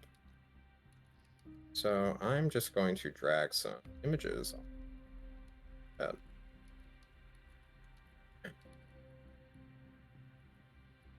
Ooh, pretty. Where the fuck I put my cheat sheet? Yeah. Hammerhall, Acacia is huge. Outside of it are moats of torn earth, of lava, of great big trenches that are being stopped by great golden walls that come under siege every couple of days by the enemies of Sigmar. However, parts of it are fantastic. Parts of it are great. There are some golden green fields to the south that run along the ocean that the forces of chaos have a hard time getting to because Hammerhall, Acacia, sits between essentially 2 rivers. This great big place that millions of people call home are popped and brimming. They will greet you and meet you and call out as traders and other such busybodies coming in from the countryside are carefully scanned by the Stormcast Eternals who guard this place, as well as the tens, if not hundreds of thousands of free guild guard who also are responsible for this city's defense.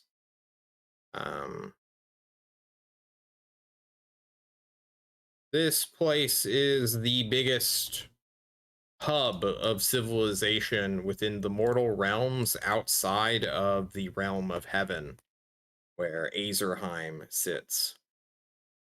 And more importantly than that is it is a much more cultural meeting ground of all sorts of peoples and places from all over the mortal.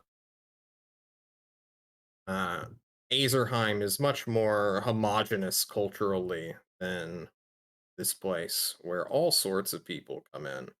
In the dead center of this city is a massive portal, which you can immediately see leads into the Twin City in a different realm within Gyron, known as Hammerhall Gyra.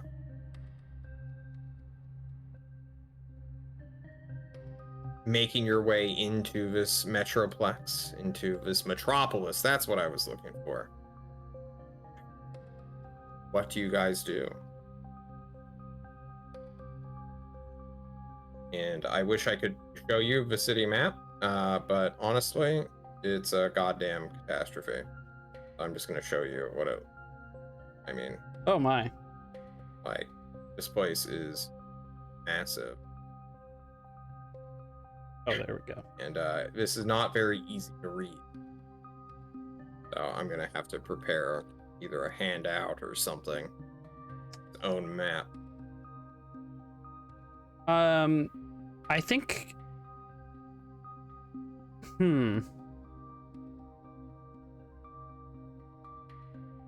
So we need to go chat with Reynald of the Golden Lions at some point. Yeah. I think what is most important to me, though, is getting word to my people that I survived the process of the soul binding, and just kind of check in. I don't know if they necessarily need like a report on this first mission, since it doesn't like completely impact anything to do with like the reasons I'm here. Mm-hmm. But just like let them know like, hey, things are going okay with these people. Okay. We can do that during the downtime that is about to come, both mechanically and narratively. Sure. However, it seems like Reynald takes precedence. Is there anything else you guys want to do as a group before striking out on your own and be? We should probably report. Yeah. Yeah, report. Okay. You head to the Guild Hall of the Golden Lions. This great big building is a tower of stone where dozens of similarly dressed officers, much like the captain you had interacted with over a week ago now, stay, schmooze, talk, and then get orders. This is a officer hall. This is not a war camp. And as you all step in to the little waiting area, a nicely dressed knight will arrive, greeting you all, showing his due diligence and being respectful more so than anything else to the Stormcast Eternal. After a brief moment of confusion of like, oh, you're not part of the city defense. All right, that's odd. He will go and fetch a liaison. After all, you are essentially the first Soulbound to interact not just with this guild, but interact under Sigmar's name himself. And that is a very prestigious thing to be dealing with. So when the guild leader arrives, he will call you into a specialized parlor. Hello, my name is Derwich. Nice to meet you. We, I believe, saw each other briefly when you all came here, but you were on the move. Wart was keen to take you all into the wastes. We've returned from the wastes. So, how went the mission? Not well for enough. Wart. Oh. Poor guy? Fuck. How'd he die? Heroically, I hope. He was stabbed by an agent that infiltrated the town in his tent. In his tent? Oh, he got snuck up on? That's pathetic. Did he have any enemies? No more than everyone else, I suppose. Any come to mind? I'm sorry, is this a criminal thing? Was he not murdered by Not by the normal marauding. murder here? No. I will be courteous and explain that Wart was a renowned guide. He has long since lived in this area prior to our guild's founding. It would not surprise me if he had many enemies I knew not of. I didn't even know if he had a family, let alone any foes. You know Who spoke to him about this specific task? We were asked by a Stormcast Eternal. Well, not just asked. We had a job posting looking for reinforcements for Kavul. And it was your, I believe, Marshal, you called him, who reached out and said it would be a perfect opportunity to test a new Alliance task force that he was creating or had made. And of course, we hired Ward, since he's the best at leading people through the ways.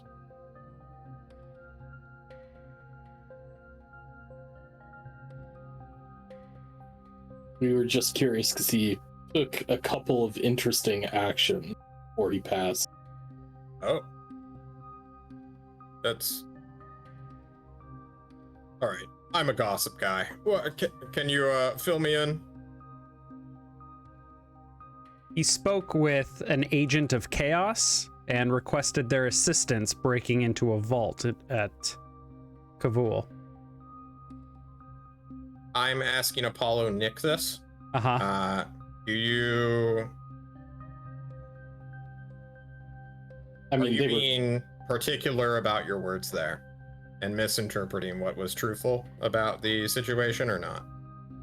Okay, I was trying to be honest. Maybe I'm misunderstanding what Nagash is not chaos oriented. Oh, okay, sorry. Then I would have said an agent of Nagash. Okay. Sorry, that was just me fumbling. I understand. Yeah. That's what I assumed, but I wanted to be sure. Yeah. Because if you accuse him of cavorting with chaos, that's a lot different than accusing someone of cavorting with the forces of death. Right? Absolutely. That was just All heresy in my eyes. Same.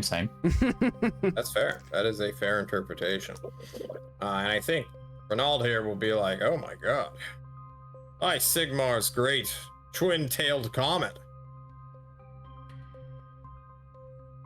Flirting with the dead? He was a necromancer? Unbelievable. we were concerned that someone might have slipped an extra order in for him when they were doling him the task. Well, if they did, it was not on our end.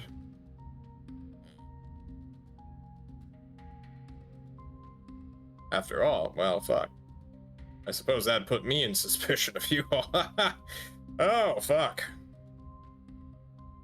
Hence the questions. It's nothing. That's fair. personal. No. If he was a necromancer, you should do what you are doing now. We may... Well, not we may. I honestly should be calling in my own captains now at this point. So that they can do an investigation. Give me a few moments. And he will go about the business of essentially getting himself audited. At least this guy does the job properly. The other bitch was just like, well, whatever. Yeah. Anyway, continue. You can make a written complaint about Rena. 100%. I'm gonna write that format. You see me with this huge guy with steel hands holding this tiny little quill, trying to write out a report. Oh my god, his Fuck this bitch. He's drawing. He doesn't even not even writing anything down. Yeah, the threat of chaos and the people who wish to subvert a free guild normally have a very hard time doing it within an urban environment. And it's not so much that they can't disguise themselves or blend in with a population, but once you start fucking with like an organization at the highest level, all of the rivalries that keep the guild competitive come out in spades. There are many contingencies to figuring out who could be aligned with chaos. Many people have priests on hand who use their miracles granted often by Sigmar himself to detect any sort of curses or corruption that is more magical or arcane in nature rather than physical. There are near daily physical health checks, which occur in the early morning during their training session. And even though they are officers and paper pushers, everyone is trained to be martial. This is essentially a police state that is Hammerhall, Acacia, because there are hundreds of thousands of enemies quite literally at the gates at times. And you're dealing with high-end military folk. So it will be a process as a greater and more comprehensive investigation takes place. They intrinsically believe you all. It does not seem that anyone is protected by reputation or renown here. And although Wart was a cool guy, just having someone condemn him, especially coming from a Stormcast Eternal, whose words hold a lot more weight to these guys who worship Sigmar, a witch hunt for a dead man will begin. Obviously, that's going to take time, though. That's not going to be instantaneous.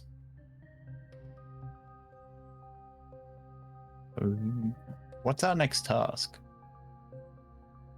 Well, we need to go talk to your, and I guess all of ours now, boss. Right?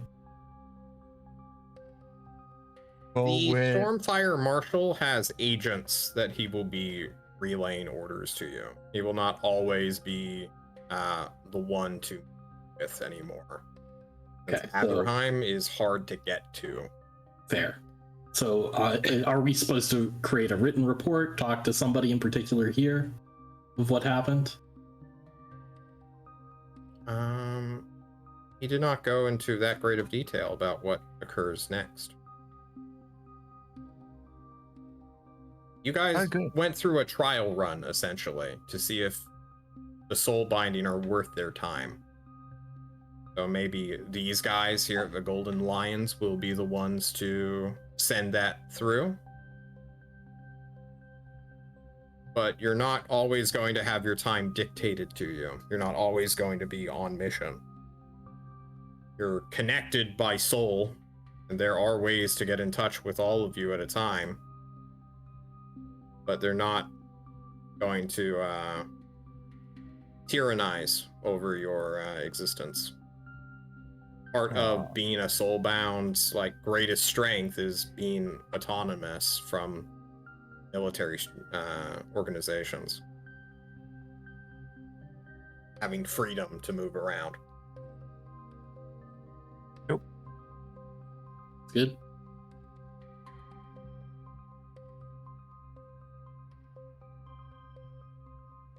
Alrighty. I don't think Polara has any more business with these people. Okay, then it's time to do our downtime, boys. Yeah. Hell yeah. Let us do Between Adventures. Change the music. I love the first line of this section. Yeah. Why don't you read it out for us while I change our music? Oh, I think I actually had a dyslexic moment and misread it. I read it as, this is a little respite from horror and war, but it says there is little respite from horror and war in the mortal realms. But when those quiet moments do come, it is vital to embrace them. This chapter, blah, blah, blah, blah, blah. The soulbound are not average people with normal lives. You don't need to actually read the entire thing. I'm going to read the rest of the book, John. You asked me to. Perfect. Essentially, each character gets a thing known as an endeavor during a week of downtime. They call out a week because that is essentially how long it will take to do one of these endeavors before you meet up for your next big adventure. And it will also buy me time to throw out more plot hooks to you all. Before I do love a good plot hook. There are quite a few endeavors to pick from. Many of them are based or dependent on who you all are. For Millman, since you are being a weird Stormcast Eternal and not playing a straight Stormcast Eternal, your thing will be slightly different. Normally, Stormcast Eternals do not get an endeavor at all in the first place. Or if they do, they add doom for not following their tenets. I followed my tenets. I think I did a good job of it. No, I mean literally using their endeavor to just not do an endeavor. That's what I meant. Yeah. So, there is the Aethercraft for engineering. No one is a Khazadron overlord, so we don't do that. There is the Bond downtime, where you can use your binding to get a bunch of cool stuff. I believe you get a Soulfire back, or recover all Soulfire, which you have spent 1 of out of 3. This would require, I believe, everyone to take it, though. Next up is Cleanse Corruption. This helps get rid of Doom, which is a secret stat that I'm hiding from you all currently. Because I don't feel I should tell you what Doom you're at until it gets filed. Contacts, you can go and meet or create a web of contacts, people you want to talk with, foster new relationships, stuff like that. They have just a little fill-in thing of, I want to do this cool stuff. There's more to it as well. Create spells if you have a spell casting talent. Create Witch Brew if you're a Cane or Caneite, Witch Elf. You can falsify your identity if you have the Master of Disguise. You can forge Urgold runes if you have Vizar Grim talent, along with some other stuff. Forsake, such as a god that you are currently worshiping. Dwarden Gruntog get stuff. I'm not going to go down the rest of this list. Oh, I was almost done, but I'm still going to pass this off to you guys. So what endeavor would you guys like to take? Oh my god. You have to go shopping is included, of course. What's that? Shopping is included within this list, of course. Yeah. I was just about to say you have to spend a whole week shopping for shit. If you want to buy anything. Lots of stuff to buy. It's true. I haven't looked at the list of equipment really, so maybe I'll save that for later. Not a lot of upgrades for me to get. I guess I can, like, so if we all have to take the one to get the If just one of us takes it, there's a different one that just one of us takes and we get back 1 getting back on. Recuperate? I can do that because I don't actually have any use for anything else yet. I mean, you can seek past life. That's fucking cool. Doesn't care. Yeah, I've been reforged a few times. I just get to see me die again. Yay. Yay. I'll have to look into what else I can get, because Greatsword's two-handed. I've already got a cape. I guess I'd be looking for, like, blessed shit, which would give me buffs, but that would be stupid for now. But so on a more meta level, essentially what the Stormcast player is a dude who cannot make it every week, but he wants to play a powerful, cool guy. Yeah. So they give him the Power Ranger, which is Stormcast Eternal. But they're a way more interesting character to me, though. That's fair. That's why we have nerfed him slightly. But... Exactly.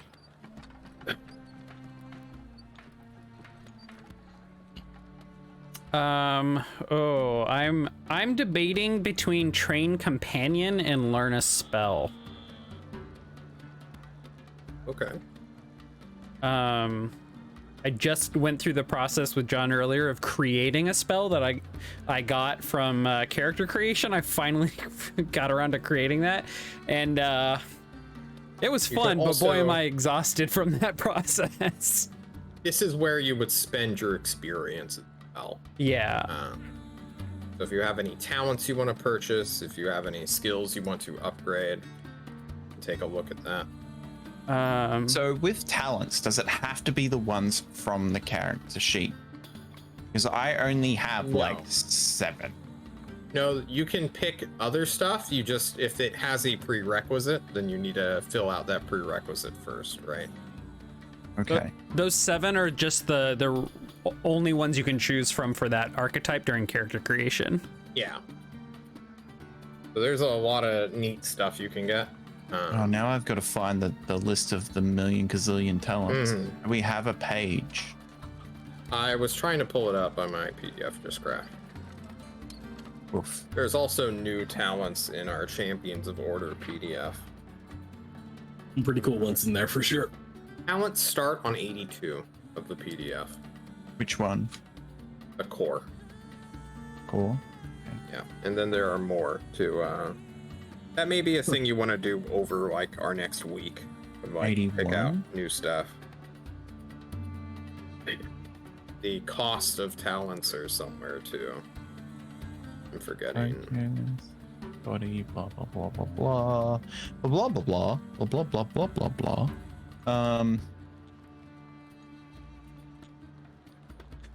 I can totally take warm meal. So why the fuck not? Nah, I'm gonna take backstab because why not?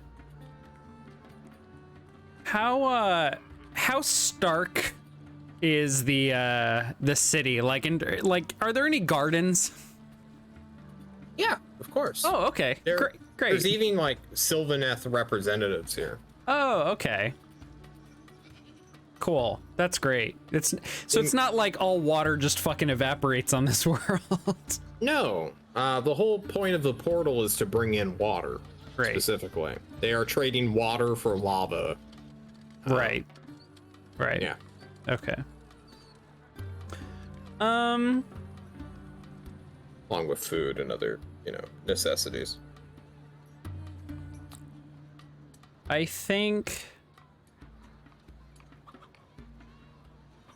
Oh man, it's now that we're here and we're actually looking at the endeavors, I'm like so excited about like several of them, and I have analysis paralysis. I think I will actually go with train companion, just because it's an opportunity to try out a new mechanic. Yeah. So you spend. 1 second. This is on page 159. You spend your time with your loyal companion, my bitter grub, training and bonding with them. When you do so, you can try to teach your companion a new skill or improve one of their existing skills. Training your companion is an extended test. See page 128. It is a test using your soul beast handling. The difficulty depends on what you're trying to teach your companion. And extended tests allow you to make multiple rolls, depending on how much time you have. And the difficulty is extremely high. It sure is. Like a 4-6, a 4-8, or a 4-10, but you get to make multiple rolls. And since my soul and beast handling are not particularly high, I think I'm just going to go with the base one of a training for my bitter grub. Okay. This, John, is why I asked you for a character sheet for my bitter grub. But that's okay. Well, I can just track it like in one of my fields down below. So over the course so your bitter grub has a character sheet. Oh, they do? We just need you to fill it out. Yeah, you have access to it too. The only difference is I haven't filled it out because I just care about the plain. I thought stat block. you had just sent me like an image. Yeah, it's in bio and info. Oh, but now it is also a character sheet. Great. Okay. Uh-huh. All right. I'll fill that in. I'm holding on to my XP. I need 3 more XP, and I'm taking rending blows. Hell yeah. What page number is that on? 89. Rending blows needs 3 bodies and 1 focus in might. I only have a training in might. I need another 1 XP to get the focus, and then 2 XP to take it. I see. Do you not just want to spend your experience now then and get those up? Because those. Well, that's will the thing. help. I can't. Focus needs more, doesn't it? It depends on the focus. Like a level. Focus level 1's just 1 XP. Oh, in that case, I focus my might, and then I can take rending blows. There, problem solved. All right. In fact, I think you'll have experience left over, right? Since getting think a so. talent's only 2. Yep. So you have 1 experience left. Just copy and paste rending blows within. Yeah, I'm typing it in just a little bit because Right. I want it to look pretty. Rending Your heavy blow. strikes are enough to sunder armor. When you make a melee attack, you can choose to sunder the target's armor instead of dealing damage. The armor is reduced by your successes on the attack up to a maximum of 1 plus your focus in might. For example, if you had 2 focus in might, the maximum you could reduce an armor by is 3. So currently, the max you could reduce armor by is 2 until you get more focus in might. At That's the pretty most- fucked though. If I can't kill you, I'll just rip your armor off, then kill you. True. This will help against the stat blocks that have 7 armor. Yes, it will. Oh, okay. I think I need to get better at beast handling for this to be really that worth it. Yeah. Okay. will. Okay. But you have experience. You can now put points into it. I I'm gonna point a point into awareness. I Go. just put a point into beast handling before deciding to do this, but I'm probably gonna need more. Probably. Yeah. Okay. Well, we can hold off on training then. Okay. All right. New plan. Any plans So- from you, Coron? John, Hi. I need you to tell me stopped being a min-maxing goblin, and talk to me about the lore of whether or not fire slayers will wear armor or use shield. I don't think they wear armor ever. But using shields, that's a good question.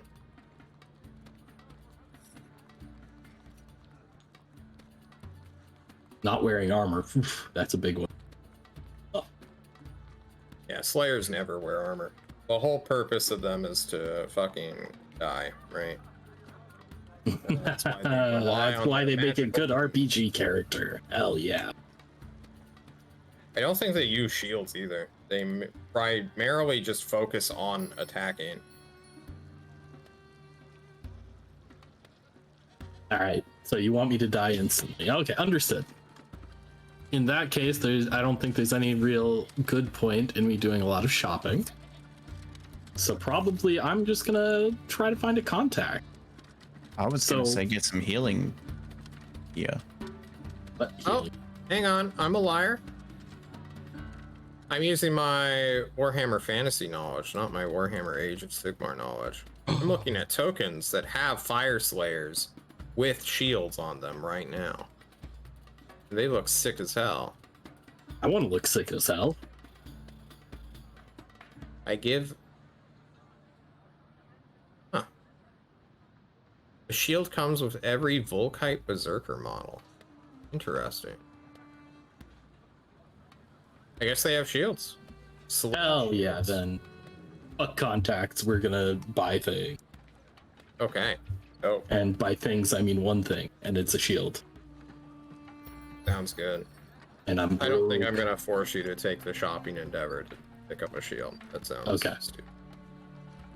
Cool. Then I will go back and say that I'm gonna try to look for a contact. With this being the world of my people, right? I imagine in this very polycultural city, I can find some other fire slayers, and I really want to look for someone who understands, I guess, really the lore of the clans here and the histories, and really my goal in the end is to figure out I guess the lay of the land of the clans. Was there any lava holds that were lost, things of that nature? Yeah. But first and foremost, I'm just looking to make the contact, but I'm just trying to tell you what my long-term is. Okay. You can spend a week going around the city looking for the hundreds of fire slayers that act as mercenaries and operate within and outside of Hammerhall. Normally, they are traveling bands, and they come in great numbers. So when you start, if you find one great big red mohawk, you will find several more hidden amongst the taller crowd. And you can definitely find a contact who will be useful to you. Not that I have them prepared or ready.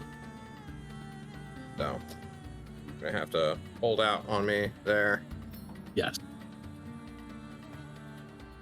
I will write that down. Make Fire Slayer contact. Perfect. All right, that is your endeavor. Do you have any experience you want to spend? Yes. Are you expecting me to tell you exactly what I'm doing now? It's for the audience more so than mine. Bullshit. Ew. But if you don't know, we can hold off. If you guys want, we could. I kind of just want to get through the endeavors to show them off. Okay. And Yeah. The min-maxing, change my experience around. John, wait, I'm having second thoughts. Maybe I don't want this talent, or blah blah blah. We can do off stream. We are also approaching the end of our session. Yeah, let's do this endeavors. Yeah. What endeavor would you like to do, Rakos? I am going to get back our Soulfire. Okay. Which thing is that exactly? I'm not sure. The boys were saying it and they said I could do it myself, so I'll do it myself because we only used one. I believe that is the case, but I just want to find Let's go out. look. What page is endeavors again? 108? 158 maybe? That's- 156. So it's called recuperate. So it's near the end. okay. Go.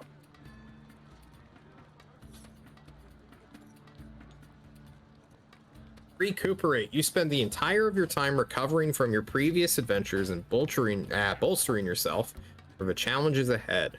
Fill your days with people and activities that remind you of why you fight. You might spend the time with friends and family or in seclusion meditating on your own place in the world. However you spend this time, you are refreshed and prepared for your next adventure, and the binding recovers one soul fire. What do you do to recuperate? What does that look like for a Stormcast Eternal? I think it's I definitely take up the meditation thing. Probably go into one of the cathedrals and do the Warhammer thing of just sitting there in front of a big fucking stained glass window meditating on previous lives. And I think they can tie into trying to remember things, right? It's not just religious. Yeah. He's trying to connect to himself to find out memories, right? Searching himself for some memory. Because that is why he fights, right? The things that he doesn't remember. True.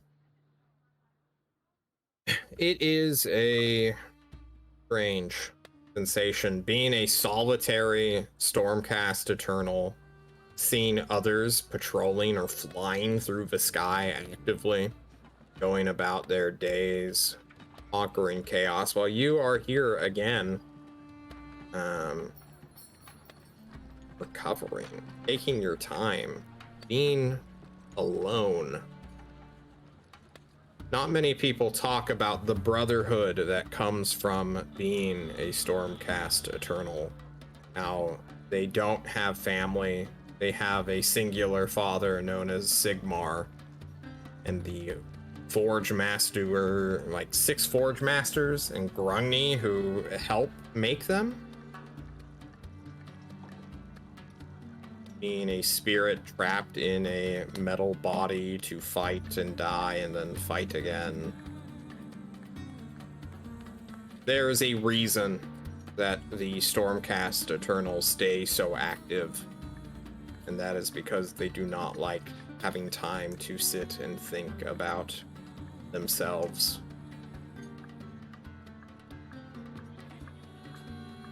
So you're like, fuck yeah, hell yeah, let's do it. I think it's there's a melancholy to it for sure. Yeah, just because, right? Like, I'm isolated, right? There's nothing else I can do. I can't reach out to the homies because they're like, you're weird, bro. You need to sort out your shit, then you can come back. True. So, first step of sorting my shit out is finding out what shit there is to sort. So, Very true. memory delving. You go for it.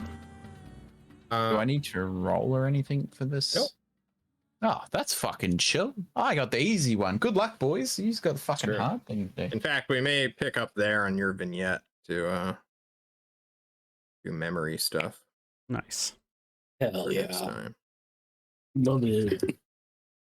What about you, ApolloNik? What Yeah. does Kalara get up to this week? Yeah. So Kalara got her trunk nearly caved in by a bunch of fucking chaos brutes. And Sure. so See what you did there. she needs to like a way to protect herself. So I think she goes and like goes shopping like the first day back and is like, all right, I need to find some armor. And I think like given like some of like Rarius's suggestions, she goes and checks out like the medium armors, like your chainmail, your plates. She tries it on and she's like, oh my god, I feel like my body is suffocating. This is too heavy, I can't move, I don't like this. Then she goes and she tries the leathers and she's like, no, I still feel like my body's suffocating. So she spends the rest of the week like learning some magic instead, because fuck armor. That is the case. Fuck armor crew. Yes. And so They say next to the literal tank. Hell yeah. yes. So she spends some time just sitting similarly in front of like a huge statue in front of a park and is just like thinking like, what spell should I learn? What should I? And then she like, it occurs to her and she spends the next few days like feeling trees and their trunks and branches, their leaves. And at the end of the week, she's gonna try and cast a spell. Here we go. I had some flavor to that. There's Yes, just please. civilians walking their children through the park and they're like, what's that lady doing, mummy? Don't look, just keep walking. Just keep walking. Stay away from it. It may scream at you and eat your soul. And like some of the envoys of the Sylvaneth are like, oh no, we're good. Can we tell you about the good word of our people, please? Don't pay no attention They're to Mormon now. Have you heard the song of Alariel? yeah, they're like, Would you like to be reborn as a pod person? yeah. And Kalara is basically as she's like practicing this spell and casting her magic, you see these like branches growing out of her shoulders, like attempting to, and eventually she kind of gets it. Here we go. Let me try and cast this spell for the first time. Great. 4 successes. As eventually these branches just like push themselves out along with kelp that grows in between them. And she begins to flap some branch wings that she sprouts from her shoulders and back. And she takes flight. That's pretty sick. Many horrible cries of like, what the fuck, goes off as a, nothing says flight so much like kelp. Flying through the sky. I would have gone the whole, what are they fucking called? You know, like the big fuzzy things, and like you just sprout the spore things, Like and they big kinda old just gather. dandelions? Yeah, Oh, right? man. Oh, Yeah, but you can't could count have on the gone that- wind in this dry fucking No, climate. but you can still flap them. They just got a lot of area over mass, so you can use them to float, right? But like, no, you're going fucking hard on the bird thing. You're like, fuck it, I'm a kelp bird now. You would need like a hot air balloon sized dandelion seed. I'm not gonna shame you for growing a big dandelion, okay? Like, Yeah. Okay. So she just takes off. As you fly into the sky on wings of bark and kelp, I believe we're going to end our session there with that imagery. Guys, thank you so much for joining us, as always, for Age of Sigmar Soulbound. Yes. Hope you guys enjoyed yourselves doing a lot of conversating, a lot of talking. I've got some plot hooks to create, some new things to offer you, as well as meeting a couple new people. Our world was intrinsically limiting and being sent into the wider world all of a sudden. I was not truly prepared for, I will admit. But we did it. We are no longer in Kabul. The training wheels are off. Shit. We are now in full campaign territory. So, before we head off, I have the homework for you guys. And I will write it out. Create short-term goals. oh, that's easy. Yep. Write long-term goals that John helped make for you in your PDFs. That's it. That's all I want. We can create a short-term goal for us to strive towards. I will be offering new plot hooks, but if you guys can come up with your own things you want to do, hit me up with that. Sound good? Sounds Yes. great. Thank you so much, John. All right, let's do shout-outs and then get on out of here before I pass out. Coron, how are you? Yeah. All right, ApolloNik. Hi, everyone. You know who I am if you're here. You can find me on Sunday on Greg Hansen's channel playing Fellowship of Souls.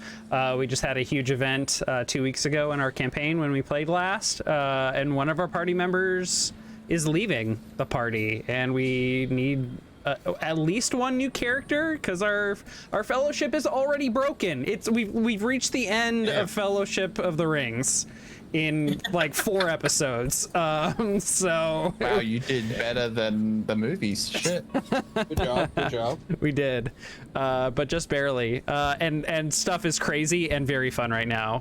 Come check us out. And on Wednesdays, you can see John and I here for our sci-fi campaign, Birds of the Shore, where they've just installed a technocratic theocracy to lead a pirate conglomeration.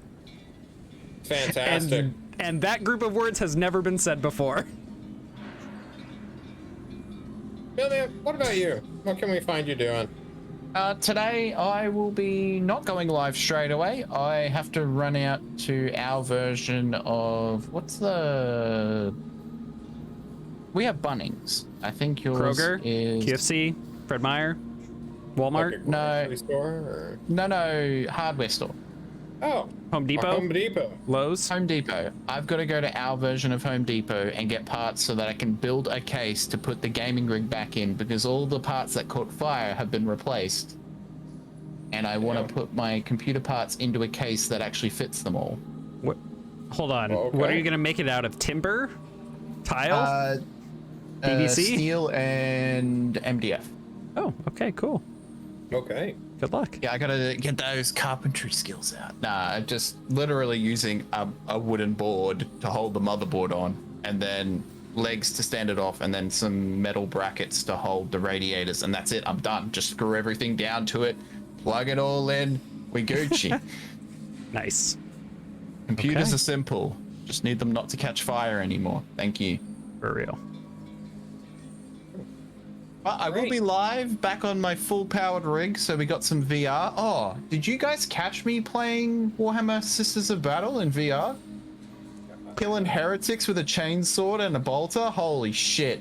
Sounds fun. Sick! God, that does sound sick.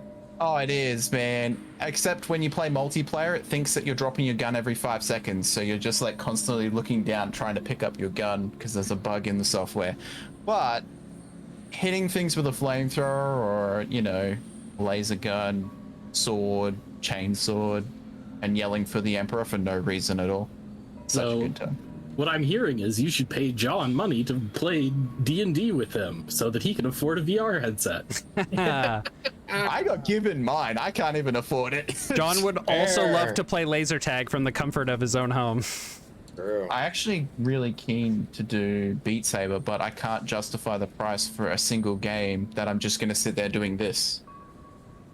That's fair. Right? That is Like, more than fair. All right. All right, let's get on out of here. Everyone, thank you all so much for joining us wherever you are, whenever you are, so long as it is not mornings. See y'all later.